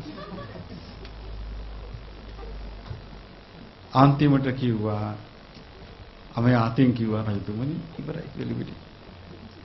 ඊට පස්සේ පුරෝහිතට කිව්වා "ඒ පුරෝහිත එළුපිටි නැලියෙන් දැන් තමුස ගිල්ල." කියලා කට වහගත්තා. එදා තමයි කට වැහුනේ රජුරු සම්මානයක් දුන්න මේ මිනිස්සුන්ට. මේ කාරණා වුණා පුද්ගලයෙකුට. ඒ කටින්කට යනවනේ මේක දැන්. දැන් මොනස රාජකීය මිනිස්සෙක්. කියලා කිව්වා මට මේ ශිල්පී උගන්වන්න. ඒ කාලේ අර ඉරියව් බලනවා. ඉරියව් බල කල්පනා කරලා මේ පුද්ගලයා මේ ශිල්පී අනා ගන්නවා. බෑ කිව්වා. ඊට පස්සේ මෙයා මේන් පස්සෙන් ගින් වැඳුම් පිදුම් කරලා යාන්තම් ශිල්පී ඉගෙන ගත්තා. හැබැයි උගන්වද්දි කිව්වා මේක අයහපතට එහෙම පුතෝ යොදවන්න එපා. දැන් මෙයා ශිල්පී කෙනෙක්ගෙන දැන් මෙයා ගිහලා මිනිස්සු ඉන්න තැන් වලට ගිහිල්ලා ආර කැටපෝල් එකකින් ගස් වලට විදිනවා. විදිහට කැටයන් කර කර පෙන්නනවා. දැන් මෙයා කල්පනා කරනවා මිනිස්සුෙකුට විදින්න නැත්නම් ඔන්න දුෂ්ටයට ශිල්පී හම්බෙච්ච විදිහ. දුෂ්ටයාගේ ඥානෙ අයහපතට තියෙනවා. ඥානෙ අයහපතට තියෙනවා. මේක මිනිස්සුෙකුට විදින්න නැත්නම් කල්පනා කළා. කල්පනා කළා දැන් හිතුවා ඒ කාලේ මිනිසෙක් මැරුවොත් ඒ මැරිච්ච කෙනා ගෙවන්න ඕනේ පවුන් 1000ක් දඩ. කල්පනා කළා දැන් බෑ සාමාන්‍ය මිනිසෙක් බැරි විලාවත් මලු මට දඩ ගෙවන්න වෙනවා. හරකෙකුට විදින්න කල්පනා කළා. හරකෙකුට විද්දත් දඩ ගෙවන්න වෙනවා. කාත් කවුරු නැති කෙනෙකුට විද්දොත් නම් හරි කියලා හිතන එකට පේනවා පසේ බුදුරජාණන් වහන්සේ වඩිනවා. දැක්ක ගමන් කල්පනා කළා මෙයාට නම් කවුරුත් නැහැනේ. අයිතිකාරී නැහැනේ. තනියම යවිදගෙන යන හුදකලා චරිතය. මෙයාට විදින්න ඕනේ. ගත්ත කැටපෝලි ගාලා තිබ්බා ඇද්දා පීද්දා. උන්වහන්සේගේ කන පසාර කරගෙන ගියා අනික් කනින් එළියට ආව ගල. හිතගෙන හිටිය එතනම ලී වැක්කිරුණා. එතනම උන්වහන්සේ සමාධියටපත් වුණා. හිත ඉරිදි බලෙන් වැඩි හිටිය තැනට පිරිනමන පෑවා. මේ පුද්ගලයා ටික දවසකින් අසනීප වුණා, මැරුණා, නිරේ. ශිල්පය නරක පැත්තට හැරෙන්නේ විනාඩි 4-5ක්වත් ගියේ නැහැ. එයාගේ ජීවිතේම කතන්දරේ වෙනස් පැත්තකට ගියේ නැද්ද? හැරුණා. ඊට පස්සේ දැන් බුදුරජාණන් වහන්සේ පහළ වෙලා කිසි දෙයක් කර කියාගන්න බැරි චරිතයක්. කුළු ගෙඩි පාර 60කින් ඇනුම් කනවා. මේ ජීවිතය ගැන පින්වත්නි බුදුරජාණන් වහන්සේ ඕවා හෙළිදරව් නොකරන්න අපි මේ ගල්කැටයන් බලලා මුලා වෙන අතර වෙන කිසි දෙයක් අපිට ලැබෙන්නේ නැහැ. ඒ නිසා අපි බුදුරජාණන් වහන්සේ සරණ ගියපු හැටියට අපට පින් කරන්න තියෙන දුර්ලභ අවස්ථාව මේ ලැබිලා තියෙන්නේ. ධර්මයේ හැසිරෙන්න දුර්ලභ අවස්ථා ලැබිලා තියෙන්නේ. ජීවිතය අවබෝධ කරගන්න දුර්ලභ අවස්ථා ලැබිලා තියෙන්නේ. හැබැයි මට පේනවා මෙහෙම එකක්. මේ අවස්ථාවට බාධක වෙච්ච දේවලුත් අපි ළඟම තියෙනවා. ඒකේ තේරුම දැන් අපි මේ සංසාරේ ආවේ දිගින් දිගට සතර අපේ වැටුවේටදී. දැන් ඔන්න මනුස්ස ලෝකෙට ආවා. දැන් අපි මිනිස්සු හැටියට ජීවත් වෙනවා. සතර අපාය වැටෙන්න යමක් හේතු උනාද? ඒ හේතුව නැති කරලාද අපි ඉන්නේ? ඒ හේතුවත් එක්කද? ඒ හේතුවත් එක්ක. බුදුරජාණන් වහන්සේ වදාළ මේ හේතුව තමයි මහණෙනි සක්කාය දිට්ඨිය. දෙවි කෙනෙක් ඇවිදින් කිව්වා භාග්‍යතුන් වහන්සේ හිස ගිනිගත්තු එක්කෙනෙක්. ඒ ගින්න නිවන්න මහන්සි ගන්නවා වගේ හිතේ ආසාව නැති කරගන්න මහන්සි ගන්න ඕන කියලා. කවුද ඒක කිව්වේ? දෙවි කෙනෙක්. බුදුරජාණන් වහන්සේ වදාළේ නැහැ. එන්නේ මේ ඉස්සල කරන්න ඕන කියලා. හිස ගිනිගත්තු එක්කෙනෙක් ඒ ගින්න නිවන්න මහන්සි ගන්නවා වගේ සක්කාය දිට්ඨිය නැති කරන්න මහන්සි ගන්න ඕන. මේ සක්කාය දිට්ඨිය නිසායි අපි මේ සතර අපායේ වැටි යන්නේ. අපේ අම්මයකින් මේ සක්කාය දිට්ඨිය ඉස්මතු වෙන්න නොදී අපට සීනුවණින් අපට පුළුවන් වුණොත් පින් කරගන්න. ඒ කියන්නේ සක්කාය දිට්ඨියත් එක්ක තියෙනවා පිනට බාධක දේවල් දෙකක්. මොනවද? සක්කාය දිට්ඨි දන්නේ විචිකිච්ඡා සීලබ්බත පරාමාස. සක්කාය දිට්ඨි විචිකිච්ඡා කිව්වේ සැකය. සීලබ්බත පරාමාස කිව්වේ අන්ධානුකරණය විශ්වාස කිරීම. අන්ධානුකරණය විශ්වාස කිරීම. එතකොට මේ අන්ධානුකරණයෙන් විශ්වාස කිරීමත් ඊළඟට සැකයත් දෙක උදව් කරනවා අර සක්කාය දිට්ඨියට. සක්කාය දිට්ඨියෙන් හැමතිස්සෙම වෙන්නේ තමාට තැනක් සෙවීමයි. තමාට තැනක් සෙවීමයි. දැන් මම ඔබට උදාහරණයක් කියන්නම්. ඔන්න අපිට ආරංචි වෙනවා කොහේ හරි දහම් වැඩසටහනක් තියෙනවා කියලා. හොඳ අපට ආසාවක් ඇති වෙන එතකොට අපි යන්න ඕනේ බණ අහන්න. ඒතර ඔබ එකතු වෙන්නේ මොකේද? බණ අහන්න. නමුත් මේ ලෝක සම්මුතියෙන් කරන වැඩවලට අපිට ඕන වෙනවා පොඩි සංවිධානයක්. අපි බණ අහන්න ආපු අයට කියනවා ඔයා සභාපති වෙන්න. ඔයා ලේකම් වෙන්න. ඔයා භාණ්ඩාගාරික වෙන්න කියලා කියනවා. දැන් මේගොල්ලෝ කවුරුවත් ආව ඒකට නෙමෙයි. ඒ ඔක්කොම ආවේ පින් කරන්නේ. අර ටයිල් එක තමාට යමක් කියන තැනට හොඳට ෆිට වුණා. ඊට පස්සේ මොකද වෙන්නේ? පින පස්සට යනවා. අරක ඉස්සරහට යනවා.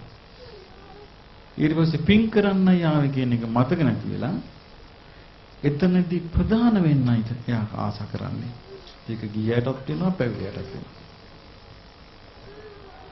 එතකොට මේ ප්‍රධාන වෙන්න ආස කරද්දී අපිට හොඳ එක්කෙනක් හඳුනා ගන්න බැරුව යනවා. නරක එක්කෙනක් හඳුනා ගන්න බැරුව යනවා. අපි කොහොමද සමහර අය හොඳ වෙනවා පස්සේ මුල් කාලේ නමක ගිහිල්ලා. ඒ හොඳ වෙච්ච එක්කෙනා දක්ෂ කෙනෙක් නම් එයා ඉස්සරහට යනකොට තමන්ගේ හිතට එනවා බයක්. මෙයා යයිද මාව කපාගෙන. දැන් පින ඉවරයි. දැන් තින් තරයි. මේ වගේ දේවල් කෙලවරක් නැතුව ධර්මය හොයාගෙන යන කෙනා බැටකම. මේ බැටකම් මේ සක්කාය දිට්ඨිය. එක ස්ථානයක ගස් කොළන් අඩු. ඉතින් අපි ආච්චිලාට කිව්වා පුළුවන් නම් ගස් ටික කරන් හිටවන්න කියලා. මහ වටිනා ගස් මේ කොට්ටන් ගස් කියන්නේ. කොට්ටන් පෙරටියක් හිටෙව්වා. දැන් මම ලොකු වෙනවා. දැන් මේ ආච්චිල බණහන්න ඉන්නේ මගේ කොට්ටන් ගහ තියනවාද? වටිනාද යන්නම් කමක් නැහැ සඳුන් වගේ. පොඩි නම නාපල ටිකක් හිටවන ඒක හැදීගෙන ඉඳි අර කොට්ටන් ගස් ටික ගැපුවා. ආච්චි ආවා. එදා ආච්චිට අප්සෙට්. ආච්චි ගියා යන්නේ. මං එන්නේ ආවේ. කොට්ටන් ගහ කපක. පින හොයාගෙන ආපු එක්කිනාට වෙච්ච නැස්පැටි. මේ වගේ අකර දැබ්බ වලට පින හොයාගෙන යන්නේපත් වෙන්නේ නැද්ද? වටිනා දේවල් නෙමෙයි. මේ තඹේක වැදගම්මකට නැති දේවල්. මේ නිසා මේ පින හොයාගෙන එන අයට අනතුරු තිබෙන්නේ තමා තුළමයි. මේකට බේරෙන්න මම ඔබට කියන්න කාරණේ බේරෙන්න කරන්න තියෙන්නේ අර භික්ෂුන් වහන්සේලා මතකද තබාගෙන හිටියේ බුදුරජාණන් වහන්සේ වදාළ කරුණ කොහොමද? මේ සංසාරේ අපි කොයි තරම් ඇවිදගෙන ගිහිල්ලා ගලාගෙන ගිල්ලේ නිසා සංසාරේ මේ සාගර ජලයට වැඩි වෙන්නේ නැති. මේ සංසාරේ අපි හැඬු කඳුළු සාගර ජලයට වැඩි. මේ සංසාර නම් සැප හොයාගෙන යන තැනක් නෙමෙයි කියලා අන්න එතන අපි රැඳිලා හිටියොත් අපි මේ පින රැස් කරන මාවතේ ගිලිහින් නැතුව රැඳෙනවා. දැන් බලන්න අපිව අකුසලයට යන්න නොදී මුදවන්නේ බුදුරජාණන් වහන්සේගේ ධර්මය. ඒ ධර්මයේ ඉල්ලුනොත් විතරයි එයාට පිනේ රැඳෙන්න පුළුවන්. ධර්මයේ ඉල්ලුනේ නැත්නම් එයාට පිනේ රැඳෙන්න බැහැ. සමහරු පිනට ආස කරගෙන එනවා. අන්තිමට බලනකොට පින පිටිපස්සට ගිහිල්ලා ඉස්සරට වෙල වෙණී එක. නම. ඊට පස්සේ ආගේ නිකන් හිතේ ඇතුලේ ඇති වෙනවා නිකන් අමුතු එකක්. නම කිව්වේ නෑනේ. පින හිව්වේ අන්තිමට ගිහිල්ලා තියෙන මොකක් පස්සේද? නම පස්සේ. මේ වගේ නැස්පැත්ති වෙන්නේ නැද්ද? ඒ හැම තැනදීම කිලුටු වෙන්නේ Tamanගේම පින.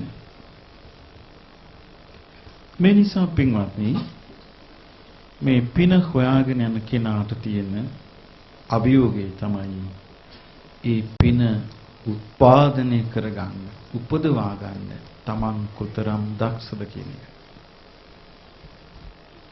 පින හොයාගෙන යද්දී අනුන්ට සවන් දෙන්න එපා. මෙහෙම නෙමෙයි කියන්න ඕනේ. පින හොයාගෙන යද්දී අනුන්ට කල්පනාවෙන් සවන් දෙන්න. සමහර විට Tamanගේ පින නැති කරගන්නේ ළඟ ඉන්න එක්කෙනා නැති කරලා දාන්නේ. එයා මොකක් හරි ගුණ ගොඩක් තමන්ගේ ඔලුවට දානවා. ඊට පස්සේ මොකද වෙන්නේ? දැන් මට හොඳට මතකයි මේ මම මොකක් හරි එකකට කිව්වා මේ ධර්මය හොයාගෙන යන්නේ කෙනා භික්ෂුන් වහන්සේලාගෙන් ප්‍රශංසා බලාපොරොත්තු වෙන්න එපා. සූරතලේ බලාපොරොත්තු වෙන්න එපා. ඒකෙන් දැන් මම මගේ පෞද්ගලික ජීවිතය ගත්තොත් මම කවදා මගේ ළඟ ටෙලිෆෝන් නම්බර් නැහැ. කාගේවත්. ඒ මා ඇසුරු කරන අය දන්නවා. දැන් කුසල ඥාන ස්වාමීන් වහන්සේ වඩලා අවුරුදු 3ක් මාත් එක්ක දවස් දෙකක් ටෙලිෆෝන් කරලා කතා කළා ඉච්චරයි. මම කතා කළේ නෑ. ඒ මගේ හැටි. එතකොට සමහරව ඇවිල්ලා බලාපොරොත්තු වෙනවා මේ මං කතා කරයිද සැප දුක් අහයිද බබා විස්තර අහයිද මට මුරුතල් කරන්න බෑ. මං දන්නේ නෑ. මං කෝ ධර්මයට එන එක්කෙනා කුරතල් වෙන්න එපා. මේ ඒක අහගෙන ඉඳපු එක ආච්චි කෙනෙක් ගිහිලා කියනවා තව ආච්චි කෙනෙකුට මේන් ඔයාට කිව්වා හුරුතල් වෙන්න එපා කියලා. ඔන්න ඔයා හුරුතල් වෙන්න යනවනේ. මේ වගේ අර අහන දේ නෙමෙයි ගන්නෙ මහ සමයක්. එතකොට අර හරි දේ ගන්න ඕනේ පුද්ගලයාට හරි දේ යවෙන්නේ නැහැ. හොඳ වෙලාවට ඒ නෝනන්ට සීගය තිබ්බා. ඒ නෝන කිව්වා නෑ මේකක් නෑ. උන්වහන්සේ මේ කාට පොදු දෙයක් කිව්වේ කියලා. ඒ බුද්ධිය ඒ නෝන මට කිව්වේ. ඒ බුද්ධිය පාවිච්චි කරපු නිසා නෝන බේරුණා. මේ වගේ නිකන් මහා ඕල් මොරොන්දන් වෙච්ච අය ඉන්නවා. ඒ ලෝකෙ හැටි. ඒ කියන්නේ මේ අපි සියලු දෙනාටම අපි කියන දේ ඇහෙන්නේ නැහැ. එතකොට දැන් මට වුණත් එහෙම දැන් මම මොකක් හරි හොඳ එකක් කිව්වම ඒකට එක එක කතන්දර හදනවා. ඉතින් ඒ නිසා මේ සමහරු හරි ආසයි ප්‍රසිද්ධ පුද්ගලයෙකුට අපහාස කරන්න. එහෙමත් ගරහනවා. ඉතින් මේ නිසා මේ ලෝකේ හොඳ දේ නෙමෙයි ඉක්මනට අහුවෙන්නේ ඇදී. මේ නිසා අපිට මේ ධර්ම මාර්ගයට යන්න බාධාව තමයි මේ හොඳ දේ අල්ලගන්න අපි දක්වන අසමර්ථකම. ඒ නිසා පින්වත්නි මේ හොඳ දේ අහුවෙන්න තමයි මම ඔබට අරක කිව්වේ. අර සංසාරය ගැන නිතර හිතුවොත් ඔබ දන්නවා මේක වැඩක් නෑ මට මම මේක හොයන්න නෙමෙයි ආවේ. අරක වැඩක් නෑ මට අරක හොයන්න නෙමෙයි ආවේ. කියලා හොයන්න ආපු කාරණේ මතක් කරගන්න පුළුවන්. එහෙම කරලා අර බාධාව අපිට නැති කරගන්න පුළුවන් නම් සක්කාය තමා ඉස්මතු කරගන්න ආසාව තියෙන ආසාව නැත්නම් තමාට තැනක් කියන එක. දැන් අපි ගත්තොත් එimhe සමහර අවස්ථා තියෙනවා. හරි පුදුමයි මේ හිත බැඳිලා යන තැන්. දැන් අපි ওই මාසික වැඩසටහන් වල අපිට පේනවා සමහර අම්මලා කොච්චර බැඳිලා යනවද කියන්නේ. ඇහෙන තැන තියෙනවනේ කොහෙද ඇහෙන්නේ? කොයි හරි ගිහිල්ලා පාළුවේ කිඳි අහගන්න වැඩගත් වෙන්නේ. සමහරු කරන්නේ ඔන්න ධර්මශාලාව එක තැනක අල්ල ගන්නවා. බිම. ඊට පස්සේ ආ හිතනවා මෙතන තමයි මගේ තැන. ඊළඟ මාසේ වේලාසනින් ඇවිල්ලා ආයෙතනම අල්ල ගන්නවා. ඊළඟ මාසේ ආයෙ වේලාසනින් එකට වෙන කෙනෙක් ඇවිල්ලා එතනට. යන්න මෙතන මං ඉන්නේ. දැන් බලන්න ඉන්නේ මොකේද? ධර්මය අහන්න. ඇල්ලිය මොකද්ද? අර පොළොව. හිතලා කරන එක නෙමෙයි. අර මේ හිත හැදිච්ච පිළිවෙල මේ. දැන් බලන්න මේ කොච්චර වේගෙන් මේ හිතේ ගැටීමක් ඇති වෙනවද නේ? දැන් මම මේක කිව්වේ වරද කැටිට නෙමෙයි. අපිට සිද්ධ වෙන දේ මේ කිව්වේ. අපි දැන් බලන්න මාසයකට සැරයක් වාඩි වෙන තැනට ඇලෙනවා කිව්වා. ඒක හරියම මේ අපේ හිත කොච්චරනම් අපි අනිත් පැත්තට හරවලා දානවද? මේ නිසා මේ පින්වත්නි අපිට මේ ධර්ම මාර්ගයේ ගමන් කිරීමේදී මා ඔබට කැමති කරුණ කීපයක් ඔබට මතක් කරලා දෙන්න මේ ධර්මයේදී උපකාරී වෙන්නේ. බුදුරජාණන් වහන්සේගේ දේශනා අහලා උන්වහන්සේගේ ගතිගුණ තේරුම් ගන්න. ඒ ගතිගුණ තමයි නවාරාදී බුදුගුණ. ඒවා තේරුම් ගත්තට පස්සේ ඔබට ඉන්නවා නායකයෙක්. ඔබට මාර්ගය පෙන්වා දෙන්න කෙනෙක් ඉන්නවා. ඔබට යහපත ඔබට අයහපත වෙනකොට අර මේ මාර්ගය පෙන්වා දෙන්න උපදෙස් දීපු ඒ කෙනාගේ උපදෙස්, ඒ කියන්නේ බුදුරජාණන් වහන්සේගේ උපදෙස් ඔබට මතක් වෙනවා. මතක් වෙච්ච එක මම බාමත් හරි පැත්තට එනවා. ඒතර මේකට ඔබට උපකාරී වෙන්නේ බුදුරජාණන් වහන්සේගේ ධර්මයේ කෙරෙහි ඇති පැහැදීම. ඒ පැහැදීම ඔබ ඇති කරගත්තාම ඔබට හරි ලේසි. ඊළඟ එක තමයි තමාට තැනක් හොයන්න එපා. තමාට තැනක් හොයන්න එපා. හිතන්න මම මේ හරි ලස්සන උපදේශයක් බුදුරජාණන් වහන්සේ දුන්නා දේවදත්තගේ ප්‍රශ්නේදී. උන්වහන්සේ වදාලා මහණෙනි ඔය පේනවන්නේ වයසට යන මිනිස්සු, දුකටපත් වෙච්ච මිනිස්සු, කරදරයටපත් වෙච්ච මිනිස්සු පෙරෙදි හිතන්න මම මේ වගේ කොයි තරම් දුකට වැටිලා ඇද්ද. ඊළඟට පේනවන්නේ හොඳට සැපසේ වාසය කරන ලස්සන මිනිස්සු. එතකොට හිතන්න මම මේ වගේ කොච්චරනම් ආත්ම ගණන් ඉන්නේ නැද්ද. එතකොට අපිට අර දුකටපත් වෙච්ච එක්කෙනාගෙන අහක බලන්න ඉන්නේ නැහැ. මොකද ඒකත් අපි විඳලා තියෙන නිසා. සැපටපත් වෙච්ච එක්කෙනාගෙන හූලන්න යන්නේ නැහැ. ඒකත් අපි පහු කළ නිසා. එතකොට අපිට ධර්මයේ තුර යන්න පුළුවන්. එතකොට උන්වහන්සේ දේශනා කළා ඔන්න මම ඔබට එක උපදේශයක් කිව්ව මතක් කරගන්න. බුදුරජාණන් වහන්සේගේ අවබෝධය ගැන සිත පහදවා ගන්න. දෙක තමයි සක්කාය දිට්ඨියෙන් බැටකන මේ ජීවිතේ තමාට තනක් දෙන්න ගිහිල්ලා බැටකන එකකින් මිදෙන්න. ඒකෙන් මිදෙන්න තියෙන්නේ කොහොමද? Tamanට යම් කිසි වැඩක් පැවරුනොත් හිත සතුටින් කරන්න. සතුටින් කරන්න. ඒ සතුටින් කරලා සතුටක් ලබන්න. ඊළඟ එක ඒක කරලා ප්‍රශංසා ලබන්න එපා. බලාපොරොත්තු වෙන්න එපා. අපි යම් කිසි දෙයක් කරලා ප්‍රශංසාවක් බලාපොරොත්තු වුණොත් ඒක පොලිටික්ස්. අපි යම් කිසි දෙයක් කරලා ප්‍රශංසාවක් බලාපොරොත්තු වුණොත් ගන්න දෙනවා. මොකද අපි කරන දේ කෙනෙකුට වැරදි විදිහට වෙන්නත් පුළුවන්. කෙනෙකු ප්‍රශංසා නොකරන්නත් පුළුවන්. ඒ නිසා ප්‍රශංසාව බලාපොරොත්තු වුණොත් අපිට වරදිනවා. අපිට තියෙන්නේ අපි යම් කිසි දෙයක් කළා නම් මම පිනක් කරගත්තා. එතනින් සතුටු වෙන්න. එතනින් සතුටුුනේ නැත්නම් අර ප්‍රශංසාව හම්බ වෙන්නේ නැති වෙනකොට කෑ ගහනවා මං ඔයාට අරක කළා මේක කළා මේක කළා මං ඔය පාසලට මෙහෙමයි කළේ දැන් මාව ගණන් ගන්නෑ. මොකද්ද හේවි? පින්නද? ගණන් ගන්නේ ඔයලා තියෙන්නේ. මේ වගේ දේවල් අපේ ජීවිතවල සිද්ධ වෙනවා. ඒ නිසා මේ බැනුම් ප්‍රශංසා මේ දෙකම වචන විතරයි. ඒ නිසා පින්වත්නි මේ ප්‍රශංසාව හොයන්න නැතුව අපිට පුළුවන් නම් බොහොම අහිංසකව ඉඳ ලැබෙන වෙලාවට පිනක් කරගන්න. හරි ලස්සන උපදේශයක් බුදුරජාණන් වහන්සේ දුන්නා පින ගැන. පුංචි පිනක් වුණත් අහක දාන්න එපා කිව්වා.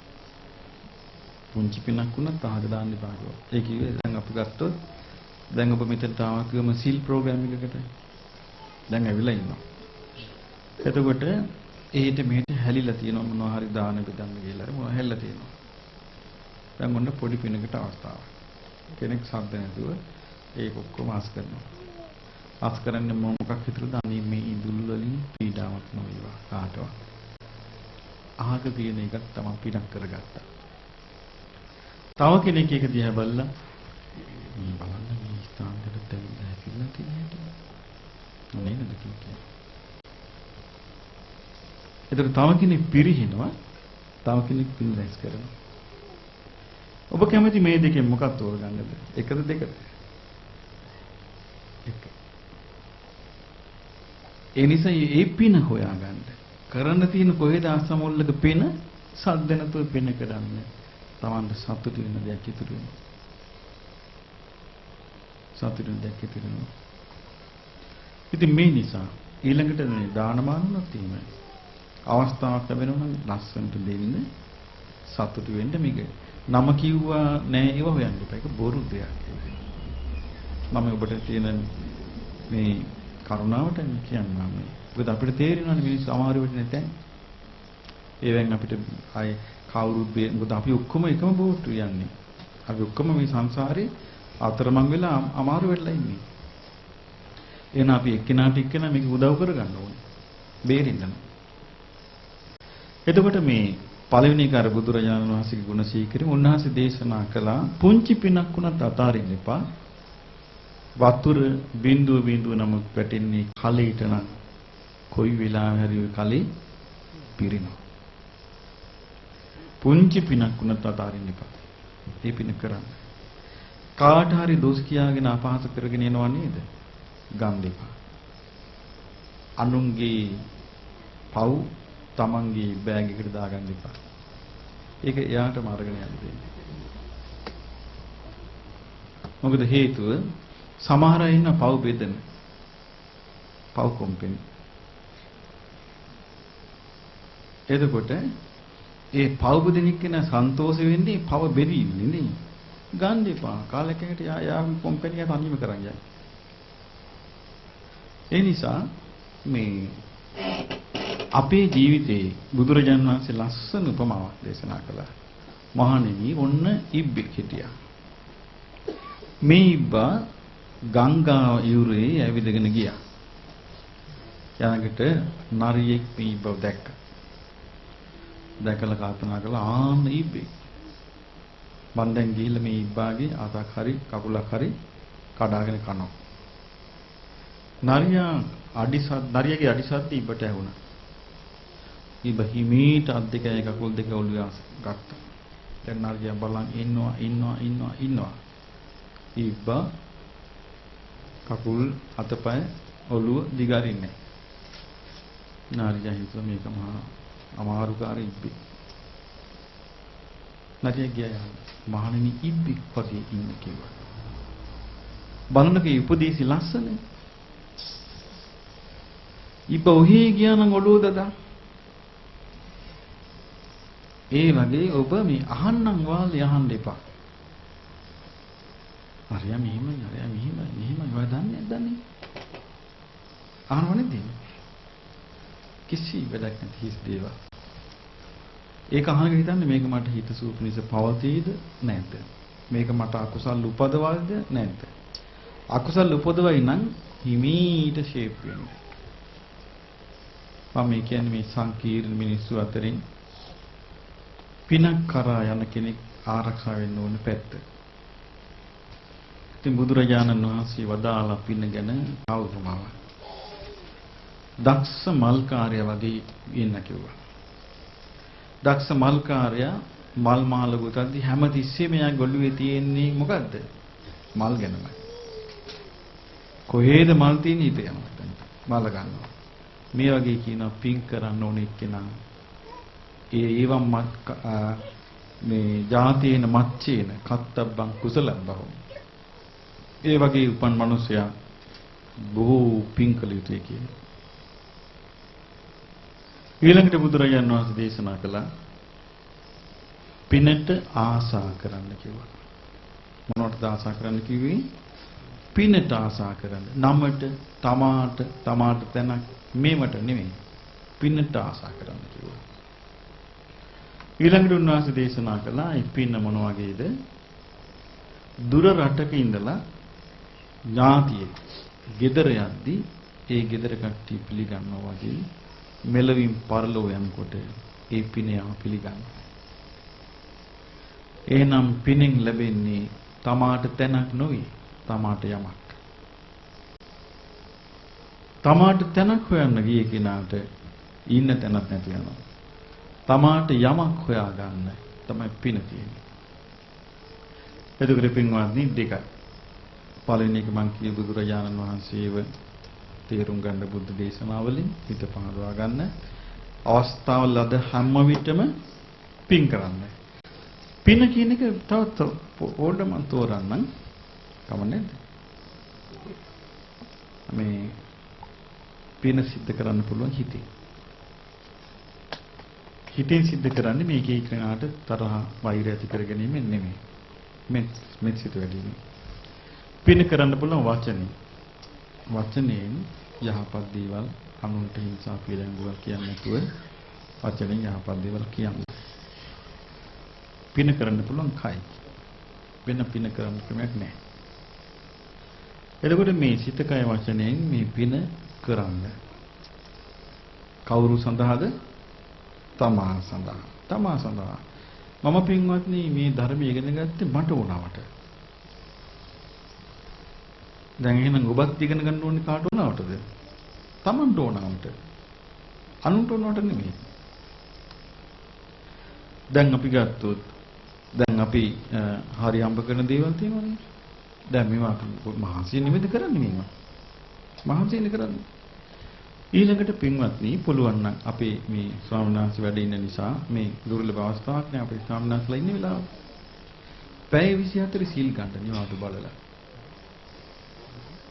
පැය 24 සීල් උපෝසතේ.